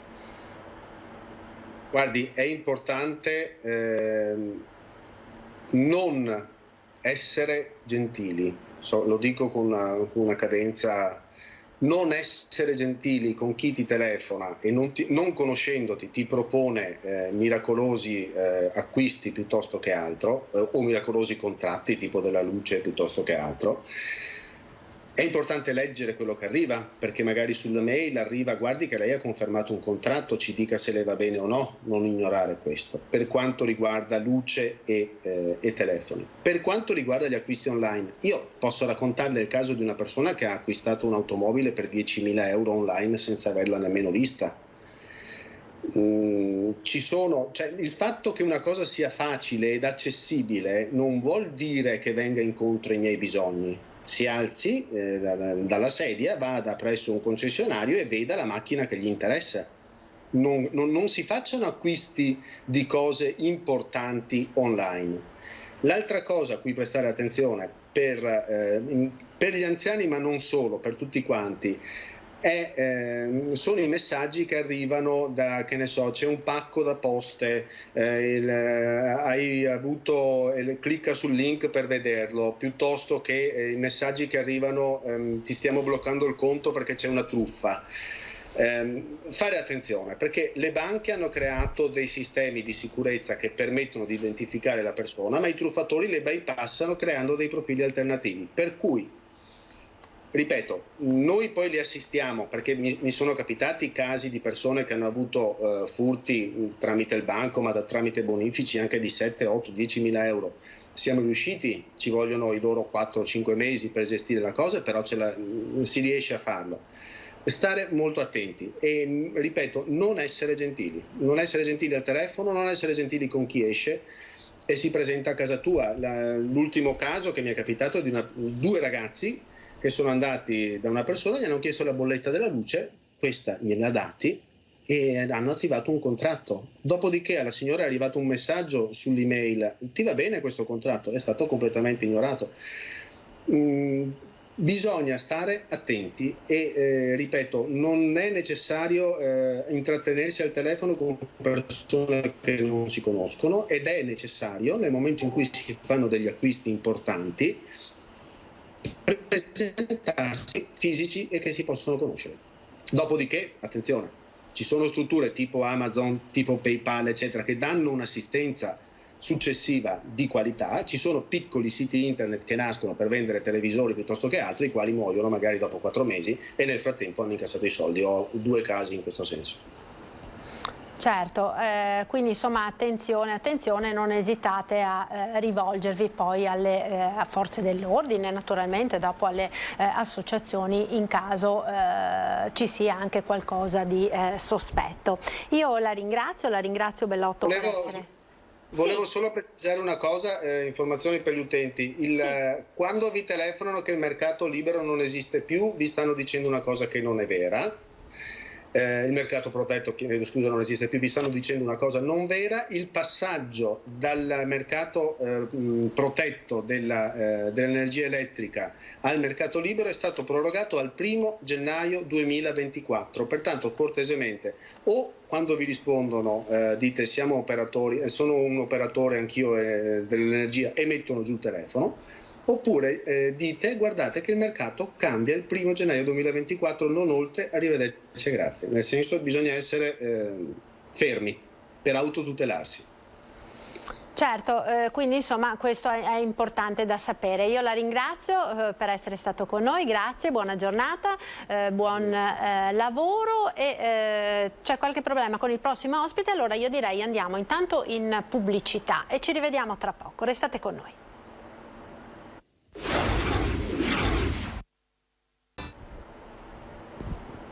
Eccoci nuovamente in diretta con la prima edizione dei nostri telegiornali. Parliamo ora di Covid e di scuole con la professoressa Emanuela Paul, dirigente scolastico dell'Istituto Max Planck di Lancenigo di Villorba. Buongiorno preside, grazie per essere con noi. Buongiorno a voi e a tutti coloro che ci guardano. Ecco, ricordiamo l'istituto che costituisce nel suo complesso il più grande plesso della comprensorio, insomma, della provincia di Treviso per numero di studenti.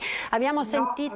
La fermo perché in realtà abbiamo un istituto più grande che è il Luca degli Abruzzi.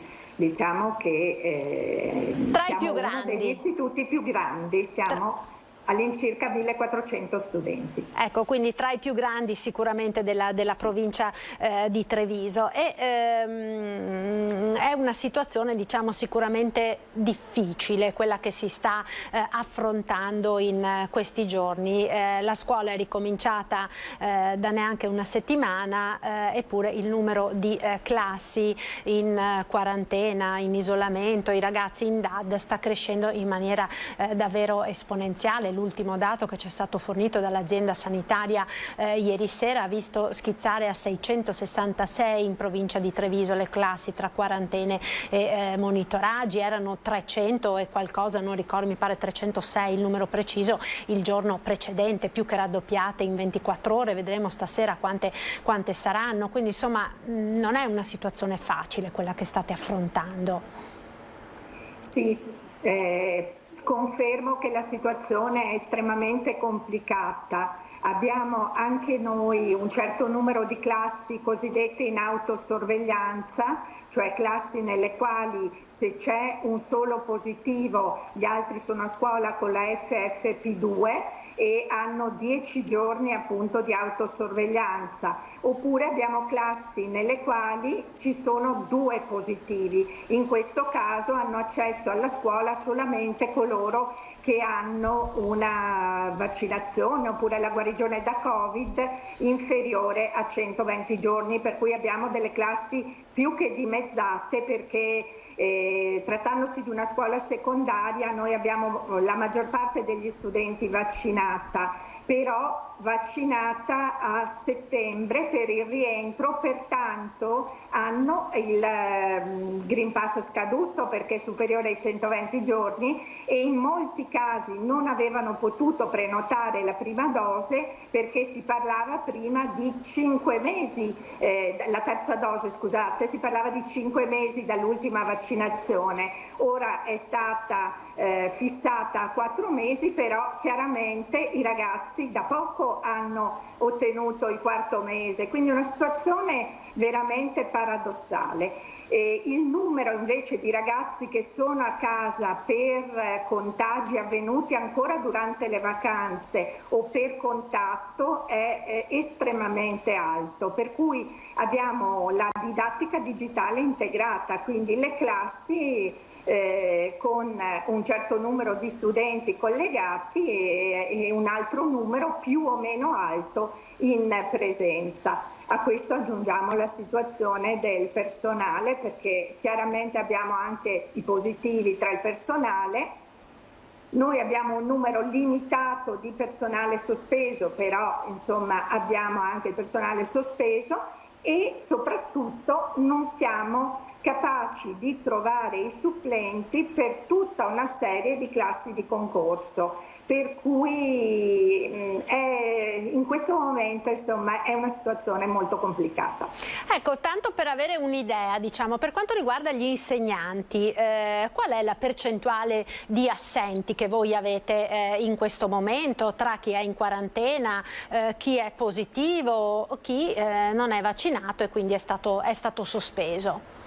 Noi siamo intorno al 10% del personale docente attualmente assente dal servizio, quindi diciamo noi abbiamo circa 170 docenti e quindi siamo intorno appunto a 17-18 assenti. Quindi riuscite in questo momento a tamponare, diciamo, queste assenze? Come state risolvendo la situazione? Perché poi peraltro, no, con le classi, anche con molte classi sdoppiate tra chi è a casa, chi è in presenza, è anche più faticoso, no, per il docente riuscire a gestire la doppia didattica in contemporanea. Confermo, è complicato, ovviamente laddove non riusciamo nelle prime e nelle ultime ore facciamo arrivare dopo o uscire prima, siamo costretti a mettere in atto una serie di misure organizzative che riducono al minimo per quanto possibile, ecco, le problematicità. Però stiamo esaurendo il budget delle cosiddette ore eccedenti, che è un budget che ci viene fornito all'inizio dell'anno per poter far fronte eventualmente ad assenze estemporanee. Ora però sono diventate sistematiche e non trovando il supplente al quale fare il contratto cerchiamo di prendere personale che ha già fatto magari il suo orario settimanale. Ieri una docente mi diceva: io dovrei stare a casa perché ho già superato le 18 ore, ma stiamo ricorrendo a tutta una serie di mezzi per fare in modo che soprattutto nelle ore centrali i ragazzi non possiamo mandarli a casa, soprattutto se minori, e magari hanno l'insegnante delle ultime ore, quindi per cercare di tutelare, di fare un servizio che sia il migliore possibile in questo momento, le dico che ci stiamo veramente arrabattando con molti strumenti. È chiaro che se aumenta questo numero di personale assente e esauriamo anche le possibilità di poter retribuire il personale che fa un numero di ore notevolmente superiore al suo orario, non saremo più in grado di garantire per alcune classi questa didattica in presenza, quindi estrema ratio molto probabilmente dovremo mettere delle classi diciamo in didattica a distanza completamente a prescindere dal Covid. Ecco, questo sicuramente è un aspetto molto importante da tenere in considerazione. Abbiamo sentito dal governo in questi giorni come la priorità sia proprio quella della scuola in presenza, ma immagino insomma che alle scuole debbano essere dati anche gli strumenti poi alla fine, no? Per poter garantire tutto ciò. Questo sicuramente. Innanzitutto c'è questa incongruenza sul fatto che la norma dice che possono arrivare in presenza gli studenti in quelle classi dove ci sono i 2 positivi se hanno appunto questa vaccinazione inferiore ai 120 giorni. E già qui, come le dicevo prima, ci scontriamo con una realtà nella scuola superiore che è quella di studenti a cui è scaduto questo Green Pass, perché loro l'hanno fatta per tempo la vaccinazione e non c'è stato modo di prenotare la terza dose, ma non per cattiva volontà, ma semplicemente perché non erano maturati i 4 mesi consigliati appunto per l'attivazione. Quindi automaticamente la stessa norma è stata concepita in una maniera che determina la DAD anche volendo garantire la scuola in presenza. Poi c'è appunto l'ostacolo del fatto che se non abbiamo sufficiente personale è ovvio che dovremo fare i conti con la realtà. Ripeto, stiamo facendo i salti mortali da questo punto di vista e quindi desidero anche ringraziare il personale docente perché io credo che dopo il comparto della sanità al quale non vogliamo di sicuro paragonarci perché non sono sacrifici quelli che stanno facendo paragonabili, ma sicuramente alle scuole si sta chiedendo in questi anni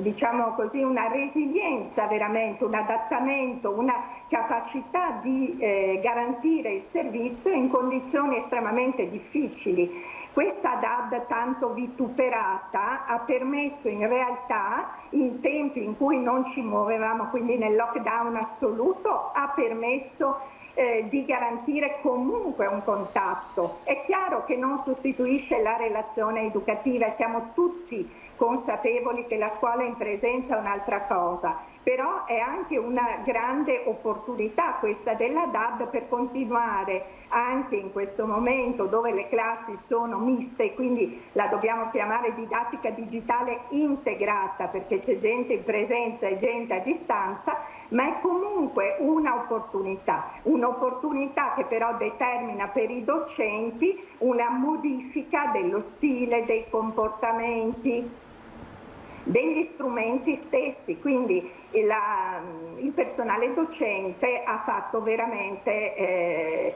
dei sacrifici anch'esso. Il dirigente in questo momento è a metà servizio, nel senso che porto l'esperienza di questa settimana, pur entrando alle 8:30 la mattina e uscendomi alle 7 o alle 7:30 a seconda della durata delle segnalazioni, dico per metà lavoro correttamente in collaborazione con il SISP per effettuare le segnalazioni e quindi organizzare anche per le mie classi poi il servizio a seconda della presenza o meno dei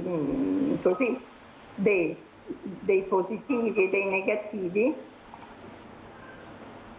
Ecco, dicevo, per metà lavoriamo appunto per fare queste segnalazioni, relegando purtroppo la didattica o comunque i discorsi sulla didattica, perché i miei docenti portano avanti la didattica, però il dirigente oggi che sta una decina, 12 ore a scuola lo fa occupandosi anche di altro purtroppo. Immagino.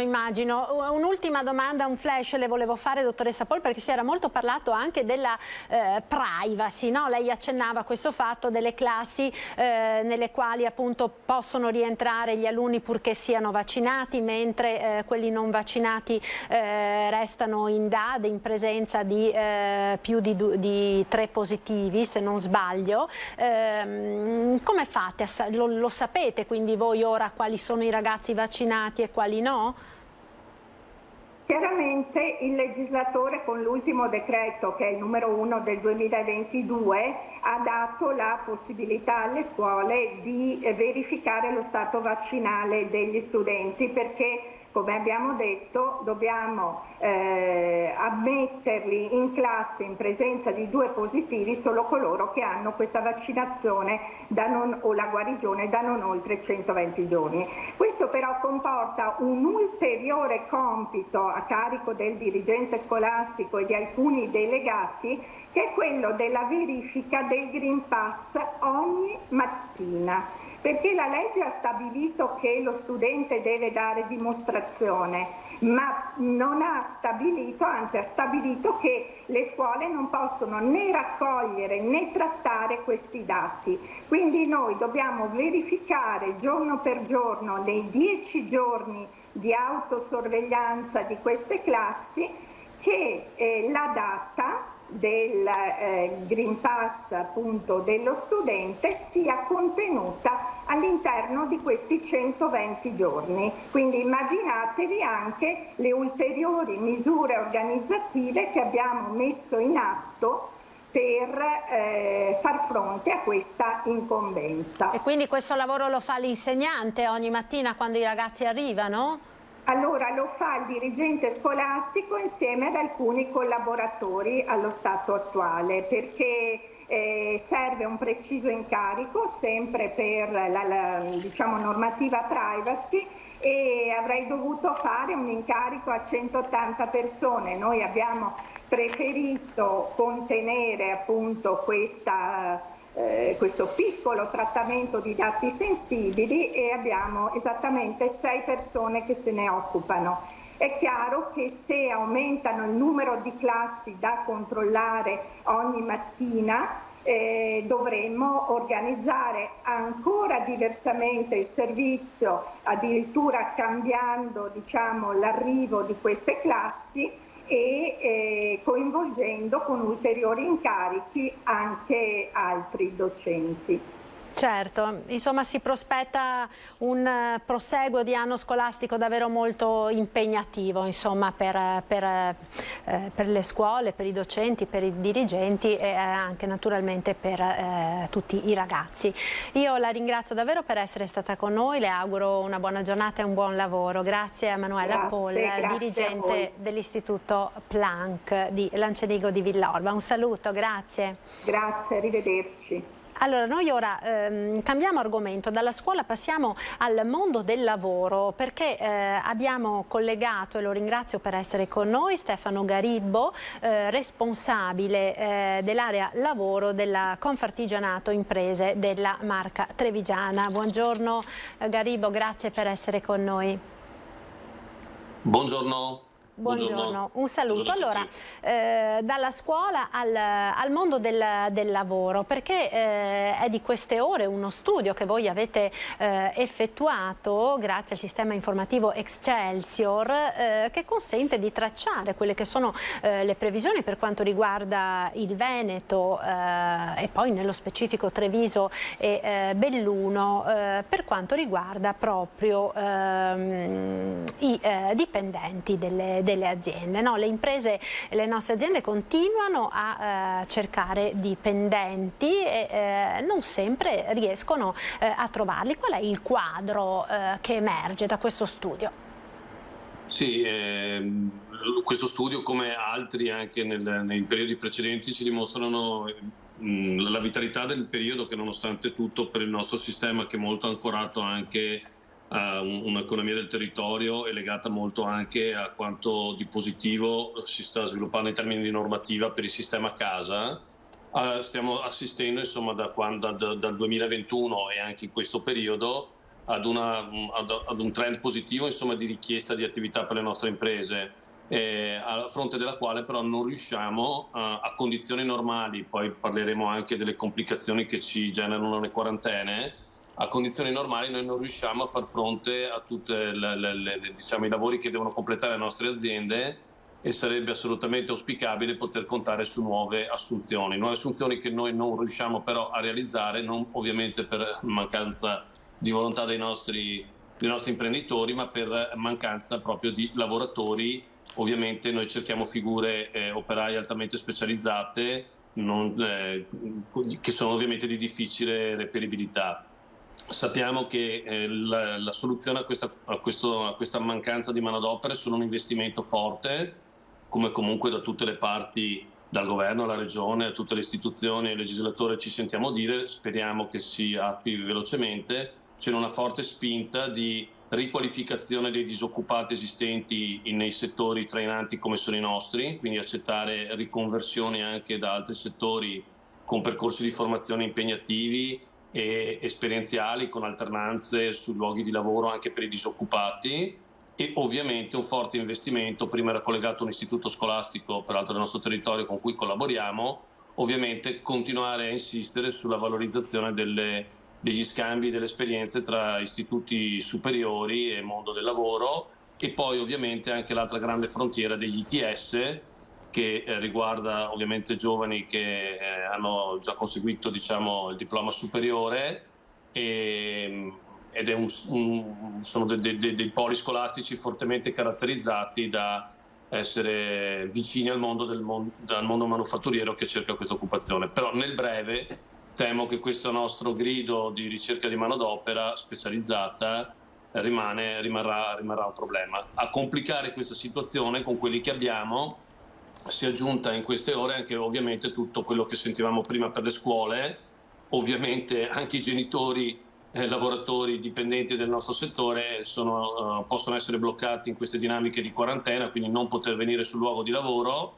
Chiaramente ricordo a tutti che nell'artigianato e nel mondo manufatturiero siamo al 90% di impiegati, operai e tecnici e non impiegati, quindi la risposta non è lo smart working per noi, nel senso che ovviamente nei cantieri o nei laboratori nostri ci servono in presenza le maestranze di cui disponiamo, e quindi questo si complica ancora di più.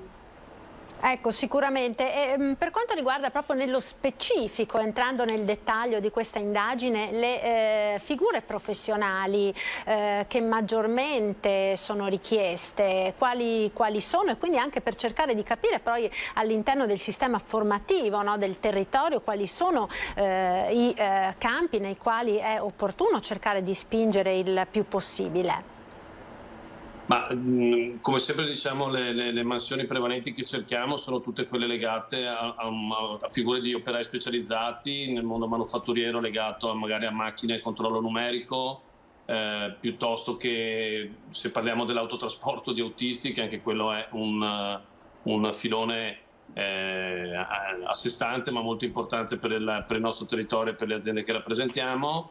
Per non dire poi tutte le competenze tipiche del sistema casa. Chiaramente peraltro vanno coniugate queste figure con le nuove tecnologie, con quanto di 4.0 comunque si sta sempre più sviluppando anche ovviamente nel nostro mondo, quindi cerchiamo queste figure e nell'augurio che abbiamo di poterle formare insieme al sistema scolastico del territorio, ovviamente improntandole anche come dai contenuti del PNRR, declinando queste nuove competenze anche al digitale, perché sempre di più avremo e abbiamo ovviamente tecnologie nei nostri laboratori sempre più digitali, che prevedono quindi ulteriori competenze e anche riqualificazione per certi aspetti delle maestranze che abbiamo in questa direzione.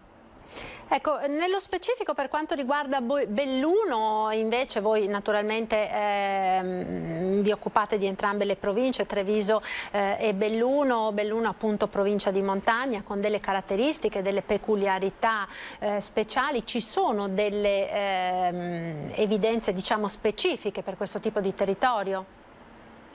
Diciamo specificatamente la nostra associazione ha una competenza sul Treviso. Per Belluno dovremmo sentire magari chiaramente i nostri amici dell'associazione Consorella. Sicuramente l'ambiente bellunese, immagino, per certi aspetti abbia però anche delle specificità tutte sue, che probabilmente, immagino, amplifichino ancora le difficoltà che già noi nel nostro territorio, che non dipende anche da un'economia di montagna, non ravvisiamo. Immagino che per loro anche problematiche più legate al mondo del turismo, con le difficoltà che da ultimo comunque si stanno registrando per l'impossibilità magari di turisti non italiani di utilizzare, diciamo, le risorse del territorio montano, penso che acuisca ancora di più il problema, e quindi sicuramente anche lì avranno ulteriore necessità, ulteriore caratteristiche nella ricerca del personale che gli serve oggi e soprattutto nel futuro. Tornerei però sul tema, avevo piacere di segnalare, perché un po' prima l'avete anche fatto passare sotto come messaggio, Sulle quarantene, no? Sulle quarantene. Esatto. Infatti sicuramente Esatto. è uno dei temi proprio che sono in questo momento maggiormente al centro del dibattito, ed è un grido d'allarme, possiamo dire, no? Che si è levato un po' da tutto il mondo produttivo, proprio perché questo problema, diciamo, il fatto che le quarantene al momento dal 1° gennaio non siano più equiparate alla malattia nelle aziende, sta determinando non pochi problemi, con anche alcuni risvolti di tipo sanitario che lo stesso Presidente della Regione Zaia ha segnalato ieri nel corso del punto stampa, che potrebbero avere anche delle ripercussioni sanitarie, perché potrebbe esserci più di qualcuno che magari proprio per evitare di consumare le ferie piuttosto che andare a perdere giornate di retribuzione non segnala il contatto stretto, per esempio, con una persona positiva, no? Quindi c'è anche questo aspetto che come dire, preoccupa e che magari potrebbe anche portare il contagio all'interno delle aziende, no? Sì, esattamente, c'è anche questo aspetto collaterale, che giustamente in questo momento non c'è questa equiparazione, quindi purtroppo i nostri lavoratori che hanno questi contatti stretti ovviamente sono tenuti a rispettare le regole che ci sono, e quindi abbiamo sostanzialmente ancora 2 ipotesi residuali di quarantena per chi è vaccinato dopo i 120 giorni o per chi proprio non lo è, che rimangono nel primo caso 5 giorni, nel secondo 10. Queste quantità di giorni devono essere appunto vissuti a casa o comunque non sul luogo di lavoro per noi, e per il dipendente diventerebbe ovviamente un costo a suo carico, in quanto non c'è questa equiparazione. Questa vicenda l'abbiamo anche già vissuta nel 21 e l'abbiamo risolta a settembre del 21 per l'anno scorso. Ecco, ci auguriamo davvero, ma non avevamo questo picco di problemi a gennaio del 21, ci auguriamo davvero che questa volta si dia tranquillità a chi, insomma, ogni mattina come datore di lavoro ha cura che i propri dipendenti abbiano il giusto reddito, la giusta retribuzione, e che le ferie siano utilizzate per la loro destinazione naturale, che non è questa, e che quindi si metta subito in gazzetta un provvedimento correttivo e che non si debba aspettare e rimanere nell'incertezza di questo tipo per così tanto tempo come fu nel 21. È fondamentale che rapidamente venga sistemata questa vicenda, e va ricordato comunque a tutti i dipendenti che quando sono in queste situazioni di contatto stretto devono ovviamente rispettare la normativa, quindi sentire il medico di base che gli genererà la certificazione del caso, che purtroppo non sono malattia ma diventa comunque l'attestazione della loro quarantena, oppure direttamente dalle ULSS competenti, e assolutamente rispettare le normative che ci sono, perché tutti gli sforzi che abbiamo fatto come sistema per rimanere comunque attivi e produttivi con le aziende aperte non venga disperso adesso per questa clamorosa mancanza dentro le tante cose che sono state prorogate dalla finanziaria e dei vari decreti. Siamo in uno stato di emergenza, quindi il governo può rapidamente mettere mano alle normative. L'anno scorso mi pare furono cercati 180 milioni per far fronte alle malattie del 21. Penso che sia abbastanza semplice, se c'è una volontà in tal senso, ripetere rapidamente quanto fatto nel 21 e rendere tutti tranquilli, sia le ditte e sia i dipendenti che se hanno queste situazioni che poi producono, purtroppo per noi che abbiamo 3 dipendenti di media, capite bene che se una ditta un po' sfortunata e dei suoi 3 dipendenti tutti e 3 sono così, resta d'improvviso senza dipendenti, capite bene? Ecco, quindi queste situazioni per noi sono ovviamente un problema di produttività, di tempismo nella risposta, nelle consegne dei lavori, nella chiusura dei cantieri, ma non diventino un motivo di conflitto tra noi dipendenti, perché insieme con i lavoratori, con gli accordi, con quanto abbiamo fatto anche con le organizzazioni sindacali, abbiamo superato grandi momenti di difficoltà nel 20 e nel 21. Per una carenza normativa non vogliamo vivere assolutamente stagioni di conflitto inutile nelle nostre aziende, dove i collaboratori sono la risorsa fondamentale e le cose devono andare nel senso normale, quindi le ferie servono per un'altra cosa. Queste sono situazioni equiparate a eventi assolutamente, come è sempre stato finora, equiparate a malattia, deve tornare così. Sicuramente questo è fondamentale proprio sia per i lavoratori che per le imprese, ovviamente. Peraltro un primo passo in avanti è stato fatto con la nuova normativa relativa proprio alle quarantene per i dipendenti che hanno ricevuto la terza dose, un motivo in più possiamo dire, no? Per fare anche la dose di richiamo, la dose booster, proprio perché in caso di contatto stretto, se si è asintomatici ovviamente se si è effettuata la terza dose, lo ricordiamo, non è prevista la quarantena, ma si può andare a lavorare con naturalmente la mascherina FFP2 in autosorveglianza, quindi controllando che nel frattempo non compaiono sintomi o quant'altro, quindi anche questo senz'altro, no, è importante per andare incontro a quelle che sono le esigenze delle imprese. Sì, assolutamente, quella parte nuova che stiamo vivendo da gennaio 22 della gestione di un contatto stretto, che è quella che ha perfettamente descritto lei, è sicuramente un elemento in più di vantaggio.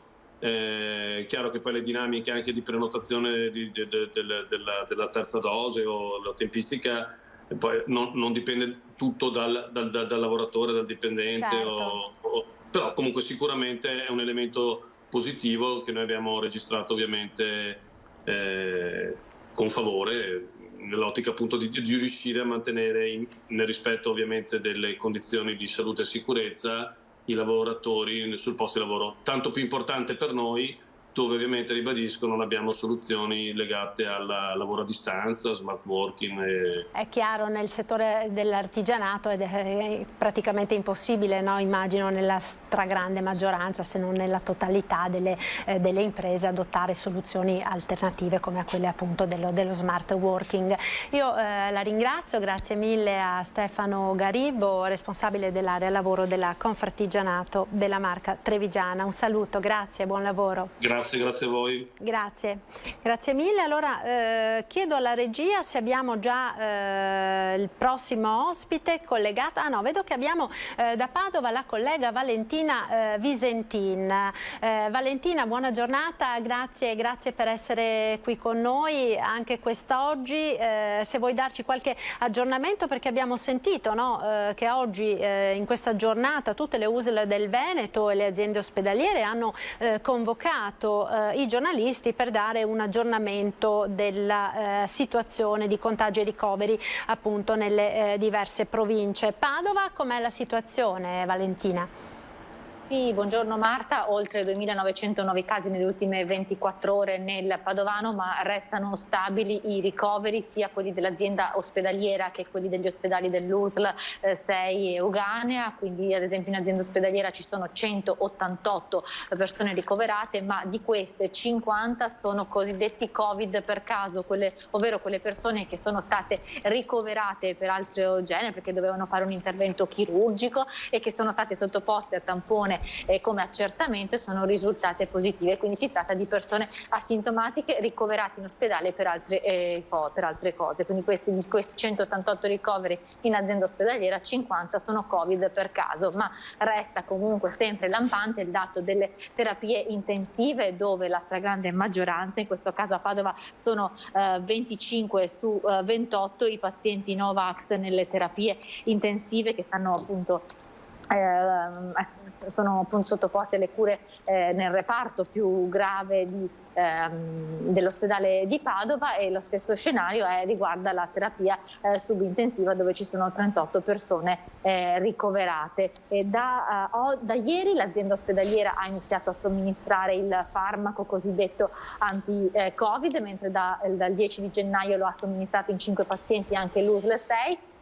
Ovviamente si tratta di pazienti che sono sotto sorveglianza domiciliare, ed è stato ben chiaro il messaggio fornito sia dall'azienda ospedaliera che dall'USL: non si tratta di un'alternativa al vaccino, ma di un farmaco antivirale che può essere somministrato solo in certi casi, quando il paziente non presenta subito i sintomi, e che quindi potrebbe evitare l'ipotesi di un ricovero. Quindi insomma è iniziata anche a Padova la somministrazione di questo nuovo farmaco antivirale. Il dato un po' che preoccupa, che comunque è cambiato, fa vedere come è cambiato lo scenario da prima di Natale riguarda le case di riposo, perché sono 135 i pazienti e gli ospiti delle case di riposo che presentano la positività al Covid, quasi tutti sono asintomatici o con sintomi lievi, 142 gli operatori. Insomma, la situazione era decisamente diversa prima delle vacanze di Natale, ma comunque costantemente monitorata e ben diversa anche da quella che si registrava l'anno scorso, quando ancora non era iniziata la campagna vaccinale per la popolazione anziana. Open Day, lo ricordiamo, per i vaccini sabato e domenica, quindi l'accesso libero sia per i bambini che per i soggetti fragili, e quindi l'invito ancora una volta ad aderire alla campagna di vaccinazione. Grazie Valentina, grazie mille, buona giornata e buon lavoro, grazie appunto per questi aggiornamenti sulla situazione Covid in provincia di Padova. Un saluto, grazie Valentina. Noi ora continuiamo a parlare di lavoro e di economia perché torniamo appunto in provincia di Treviso con Federico Callegari, responsabile del settore studi della Camera di Commercio Treviso e Belluno. Buongiorno, grazie per essere con noi, Callegari. Allora, buongiorno, dicevamo di questa indagine relativa alla ricerca di dipendenti da parte delle aziende del territorio. Il sistema informativo Excelsior è appunto quello che avete utilizzato. Quali dati sono emersi per quanto riguarda appunto il Veneto e le province di Treviso e Belluno? Ricordo ai telespettatori che l'indagine Excelsior Unioncamere è proprio uno dei principali strumenti in Italia che sistematicamente analizza i fabbisogni professionali delle imprese addirittura su base mensile, e questo ci dà molte informazioni, no, su quelli che sono i bisogni di recruiting delle imprese. E come anche commentava chi mi ha preceduto, noi ci troviamo in una situazione paradossale. Abbiamo, nonostante la pandemia e i problemi generati dalle quarantene, come ben evidenziato, una situazione in cui gli assi portanti della nostra economia, in particolar modo il manifatturiero e il terziario che ci va dietro, sono vorrei dire quasi surriscaldati, no? Sono una situazione di domanda addirittura per la quale poi non riescono a far fronte.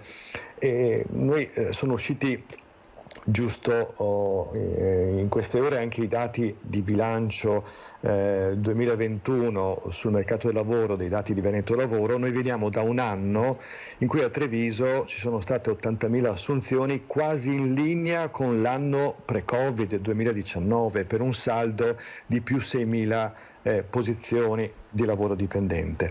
A questi dati si aggiungono le previsioni Excelsior che ci dicono che soltanto per il mese di gennaio le nostre imprese chiedono oltre 8.500 figure in ingresso, un numero sensibilmente superiore all'analogo periodo dell'anno precedente. Se guardiamo al trimestre, i fabbisogni sono quantificati in circa 21.000 ipotesi di ingresso. E se aggiungiamo poi quelli di Belluno arriviamo a ulteriori 1.800 figure richieste in quella provincia. Pensate che soltanto a gennaio 2021, no, in pieno ancora sofferente la provincia di Belluno per il blocco delle attività turistiche, eravamo appena un terzo della domanda di lavoro. Su quali figure insistono le richieste principalmente? Ma certamente su quelle che venivano anche anticipate prima. Abbiamo un comparto metalmeccanico che da solo genera un fabbisogno di circa 1.500 figure professionali. È difficile da trovare un'impresa, una figura su due si fa fatica a trovare. Poi magari torno su questo concetto della difficoltà di reperimento. C'è tutto l'ambito dell'edilizia, ovviamente sostenuta dagli ecobonus, io ricordo girando per un'impresa, pensate, di lavorazione legno in Belluno, era contentissima di aver venduto legname per i ponteggi a Torino, vista la carenza di ponteggi. Ma anche il gruppo dei tecnici continua a essere un segmento di mercato del lavoro altamente richiesto. Nel mese di riferimento abbiamo una forte richiesta, come ormai da un po' di tempo, di tecnici informatici introvabili, oltre 400 unità, tecnici alle vendite, tecnici amministrativi, e si sta affacciando anche una domanda nell'ambito della sanità privata di tecnici della sanità. Voi sapete che la pandemia ha rimescolato le carte anche per quanto riguarda il mondo della sanità. Preciso che l'indagine Excelsior monitora il fabbisogni professionali delle aziende private, quindi sto parlando della sanità privata. Se guardiamo a Belluno, lì abbiamo ovviamente, oltre a queste figure, anche la domanda specifica di cuochi, camerieri, ovviamente delle figure più legate al turismo, e pensate che lì la difficoltà di reperimento arriva al 75%, cioè su 4 richieste 3 non vengono, le imprese non riescono a evaderle. Da questa indagine, e io la ringrazio davvero per averci fatto questo quadro, insomma, no, di quelle che sono le esigenze delle imprese del territorio. Magari avremo modo anche di riparlarne in prossimi notiziari, proprio per fare il punto anche con il sistema scolastico. Ne parlavamo prima con la dirigente del Max Planck, proprio per interagire, per vedere l'interazione, no, tra scuola e mondo del lavoro, e venire a soddisfare quelle che sono le esigenze delle imprese da un lato e dei ragazzi e delle famiglie dall'altro. Io la ringrazio, Calegari, per essere stato con noi, le auguro una buona giornata e un buon lavoro. A lei. Buona giornata, grazie, un saluto. Noi ora torniamo a parlare di Covid con un focus sui più piccoli, con un focus sui bambini. Abbiamo in collegamento il professor Carlo Giaquinto, pediatra infettivologo dell'azienda ospedaliera di Padova. Buongiorno professore. Buongiorno, grazie per essere con noi nuovamente. Allora professore, rispetto all'ultima volta che ci siamo sentiti, ci troviamo di fronte ad una situazione epidemiologica che è notevolmente mutata, in particolare, no, per quanto riguarda proprio i più piccoli. Si parlava di un virus che colpiva gli adulti soprattutto, che risparmiava i bambini. Ora la situazione si è sicuramente modificata in maniera anche abbastanza allarmante per quanto riguarda i bambini. Abbiamo sentito prima nel corso del telegiornale quelli che sono i dati, per esempio, su quanto riguarda le scuole in quarantena. No, forse è caduta la linea. Professore, mi sente? No, deve essere caduto il collegamento. Vediamo se riusciamo a riconnetterci con il professor Giaquinto, infettivologo pediatra dell'azienda ospedaliera di Padova, per fare appunto il quadro di quello che è l'andamento della pandemia sui bambini. Ecco, la rivedo, professore, si era bloccato il segnale. Dicevo appunto i dati che abbiamo visto anche nel corso del telegiornale relativamente a quelle che sono le scuole in quarantena, no? in isolamento, dimostrano che c'è una circolazione molto forte del virus tra i più giovani, soprattutto i bimbi, no? Di età pediatrica. Che cosa sta succedendo?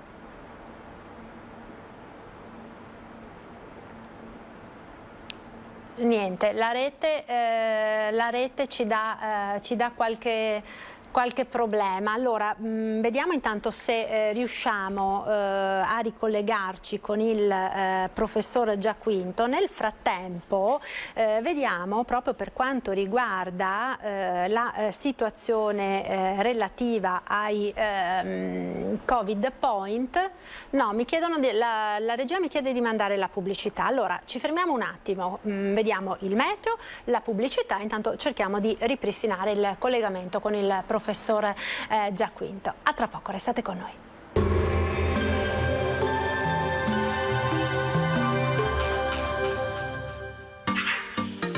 Tremonti, attrezzature e materiale per saldatura professionale a Montebelluna.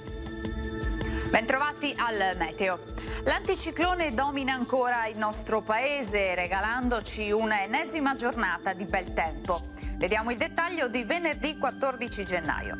Sul Veneto sarà asciutto e stabile, anche la nostra regione è protetta dall'alta pressione, tanto sole dappertutto, cielo sgombro da nubi, salvo possibili locali foschie o nebbie in pianura verso sera. Venti a tratti moderati occidentali sulle aree pianeggianti. Temperature senza particolari variazioni, minime tra -3 e 1 grado, massime tra i 6 e gli 8 gradi all'incirca. Ci spostiamo ora sul Friuli Venezia Giulia, anche qui non cambia lo scenario, poche novità, sempre ampio soleggiamento, cielo sereno su tutti i settori. Temperature minime tra -2 e 2 gradi, massime sui 7-10 gradi all'incirca. Infine ci spostiamo sul Trentino Alto Adige, dove non sono previste piogge, tanto sole con qualche velatura ma del tutto innocua. Temperature minime intorno a -1 grado, massime sui 9-10 gradi. Dal meteo è tutto, vi auguro un buon proseguimento, come sempre in compagnia di Antenna 3. Arrivederci.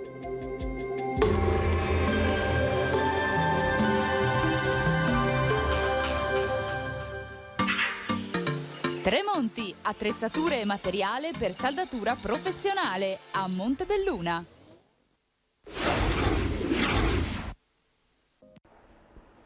Eccoci nuovamente in diretta con il nostro telegiornale. Torno a salutare il professor Carlo Giaquinto, pediatra infettivologo dell'azienda ospedaliera di Padova. Buongiorno professore, adesso speriamo che il collegamento tenga. Allora, dicevamo, no, come è mutata la situazione appunto epidemiologica per quanto riguarda proprio i bambini più piccoli? Allora, sicuramente, come anche si vede dai numeri, in questo momento l'infezione sta circolando moltissimo nella popolazione pediatrica. La maggior parte dei casi sono nelle persone, nei bambini al di sotto, nei ragazzi e nei bambini al di sotto dei 18 anni.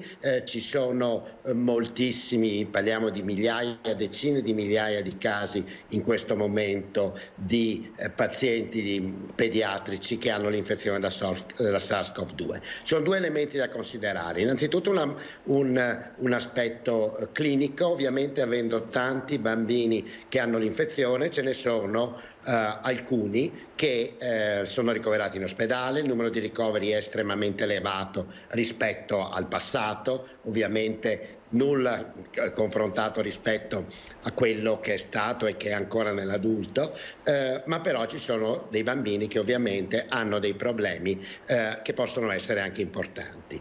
E poi il fatto chiaramente che, essendo in questo momento l'infezione molto attiva nelle fasce dell'età scolare, questo provoca da un punto di vista ovviamente sociale e organizzativo, come vediamo, dei problemi giganteschi. Ci sono peraltro anche degli elementi positivi. Innanzitutto il vaccino. Il vaccino si è cominciato a vaccinare in Italia da metà dicembre i bambini, circa il 25% dei bambini dai 5 ai 12 anni, la fascia di età in cui il vaccino è stato registrato, sono già stati vaccinati. Non è molto, però chiaramente questo numero sta aumentando. Ma un dato estremamente importante che secondo me va sottolineato, che è uscito proprio recentemente l'altro giorno, riguardo la sicurezza del vaccino, uno studio che è stato effettuato su circa 9 milioni, quindi un numero gigantesco, di bambini negli Stati Uniti dai 5 ai 12 anni che sono stati vaccinati con il vaccino mRNA della Pfizer. Ecco, questo studio, che ha valutato la sicurezza della vaccinazione, ha indicato come gli effetti collaterali, e anche piuttosto lievi, sono estremamente rari, come era anche ipotizzabile, però era necessario avere un dato sicuro su questo. Rari cosa vuol dire? Vuol dire che gli effetti collaterali riferibili alla vaccinazione, tutti reversibili, sono su 1 su 100.000 dosi somministrate, cioè un numero estremamente basso. Per quanto riguarda la miocardite, si sono riscontrati su circa 9 milioni di dosi effettuate 11 casi di miocardite, quindi circa una su 1 milione di dosi, che è un rischio estremamente basso. Lo potete anche, è misurabile, 1 su 1 milione è un rischio bassissimo, e tutti questi casi sono stati casi che poi sono regrediti spontaneamente. Quindi di fatto questa vaccinazione è estremamente sicura, diciamo molto più sicura, se mi si permette, nei bambini come rischio di effetti collaterali rispetto agli adulti e rispetto anche ai giovani adulti, e quindi sicuramente va assolutamente prescritta va somministrata con la massima sicurezza ai pazienti e ai bambini di tutte le età, dai 5 ai 12 anni ovviamente. E quindi anche con la massima tranquillità, diciamo, da parte dei genitori, perché è proprio nella fascia d'età, diciamo, di questi più piccini che magari si è dimostrata una certa titubanza, magari qualche timore da parte dei genitori nel affrontare la vaccinazione. Peraltro, professore, approfitto a ricordare ancora una volta ai nostri telespettatori che siano in ascolto che nella nostra regione, nella regione del Veneto, per questo fine settimana, quindi sabato e domenica, sono previsti in tutte le aziende sanitarie, in tutte le ULSS del Veneto, gli Open Day vaccinali proprio per i bambini dell'età compresa tra i 5 e gli 11 anni, per cui insomma si può approfittare di questa occasione proprio per vaccinare i più piccoli. Ma le volevo chiedere, dottore, come mai in queste ultime settimane diciamo il virus sembra essersi, come dire, mi perdoni questo termine, accanito sui più piccoli? È perché è la fascia, diciamo, d'età meno vaccinata, oppure perché proprio il virus è cambiato, perché con questa variante Omicron dilagante, la concomitanza con la Delta, si sta verificando una situazione diversa? Sicuramente perché i bambini non sono vaccinati. Qui parliamo ovviamente dei bambini che hanno meno di 12 anni, che ce ne sono pochi vaccinati, dai 5 ai 12 anni, al di sotto dei 5 anni non c'è il vaccino, quindi nessuno è vaccinato, quindi diciamo questa è la prima causa. Poi sicuramente i bambini, i giovani in generale, hanno una maggiore socialità. Quindi una variante come l'Omicron, che si trasmette molto facilmente,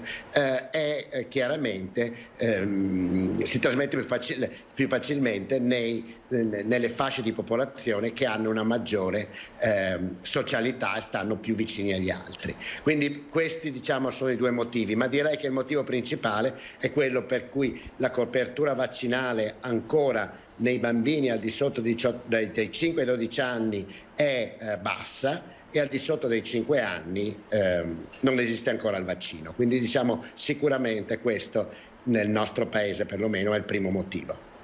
Ecco, professore, sul fronte dei ricoveri e delle ospedalizzazioni, ne accennava lei prima, i numeri fortunatamente sono di gran lunga inferiori rispetto a quelli degli adulti, però non sono dei numeri trascurabili, no? Nel suo ospedale adesso la situazione com'è sul fronte dei bimbi?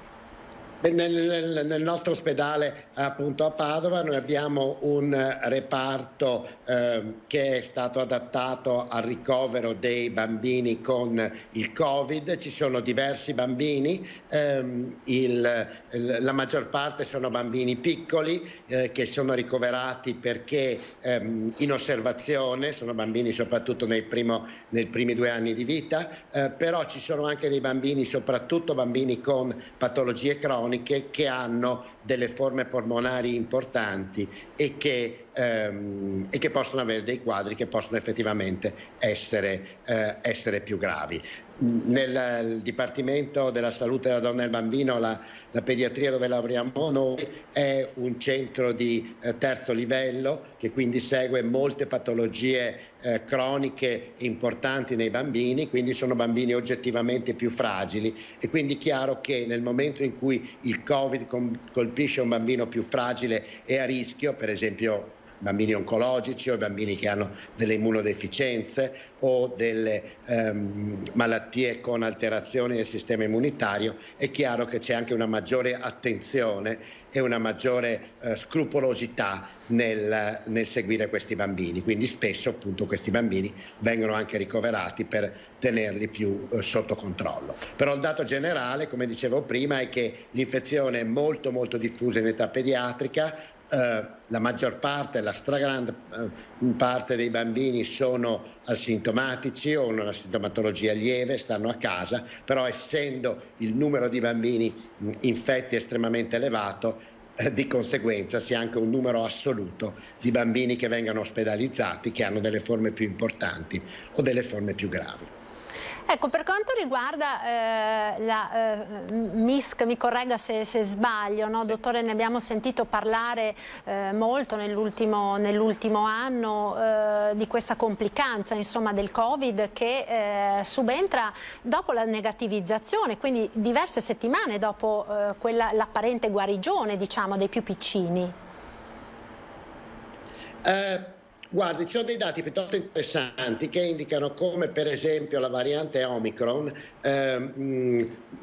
probabilmente causa meno forme di MISC rispetto alla variante Delta o alle varianti precedente. Sono dei dati che devono essere confermati, però in qualche modo sembrerebbe essere un fatto abbastanza positivo. Ma un dato estremamente interessante invece è legato al fatto che negli adolescenti dai 12 ai 19 anni si è visto come il ciclo vaccinale riduce del 95%, quindi praticamente quasi a zero, il rischio di MISC. E visto che la MISC colpiva molto i bambini, i ragazzi un pochino più grandicelli dopo i 10 anni, e la vaccinazione in questa fascia di età si è rivelata molto efficace, è molto probabile, anzi uno dei motivi per cui si vedono meno casi di MISC è sicuramente perché esiste una copertura vaccinale soddisfacente nella fascia di età dai 12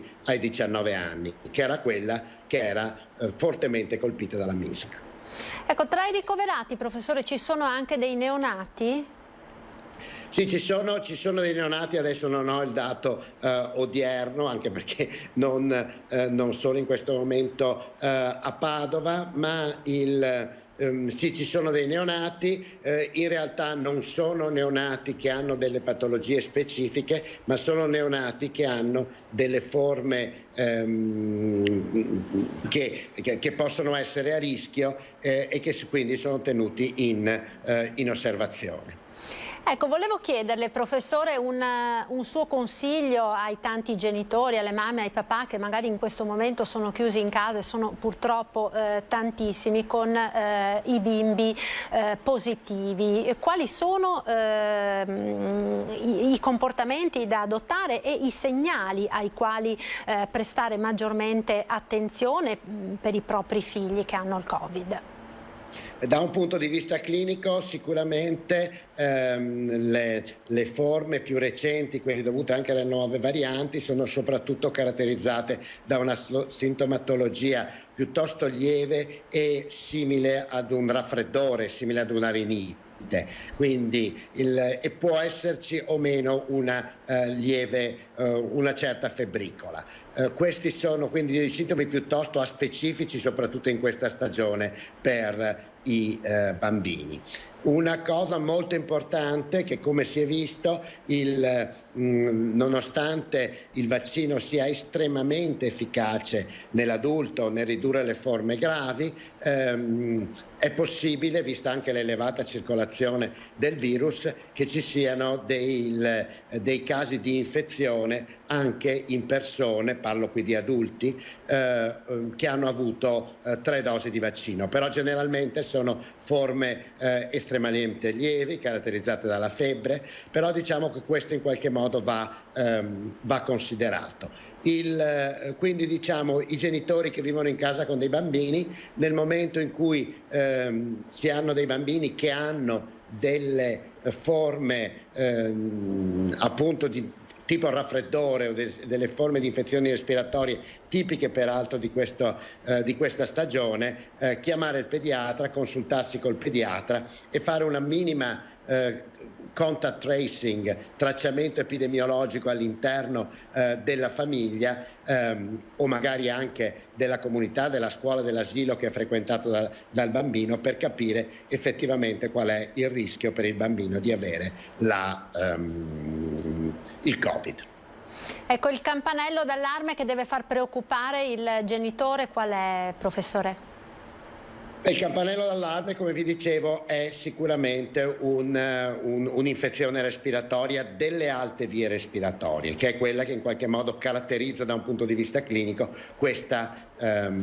l'infezione causata o correlata alla nuova variante.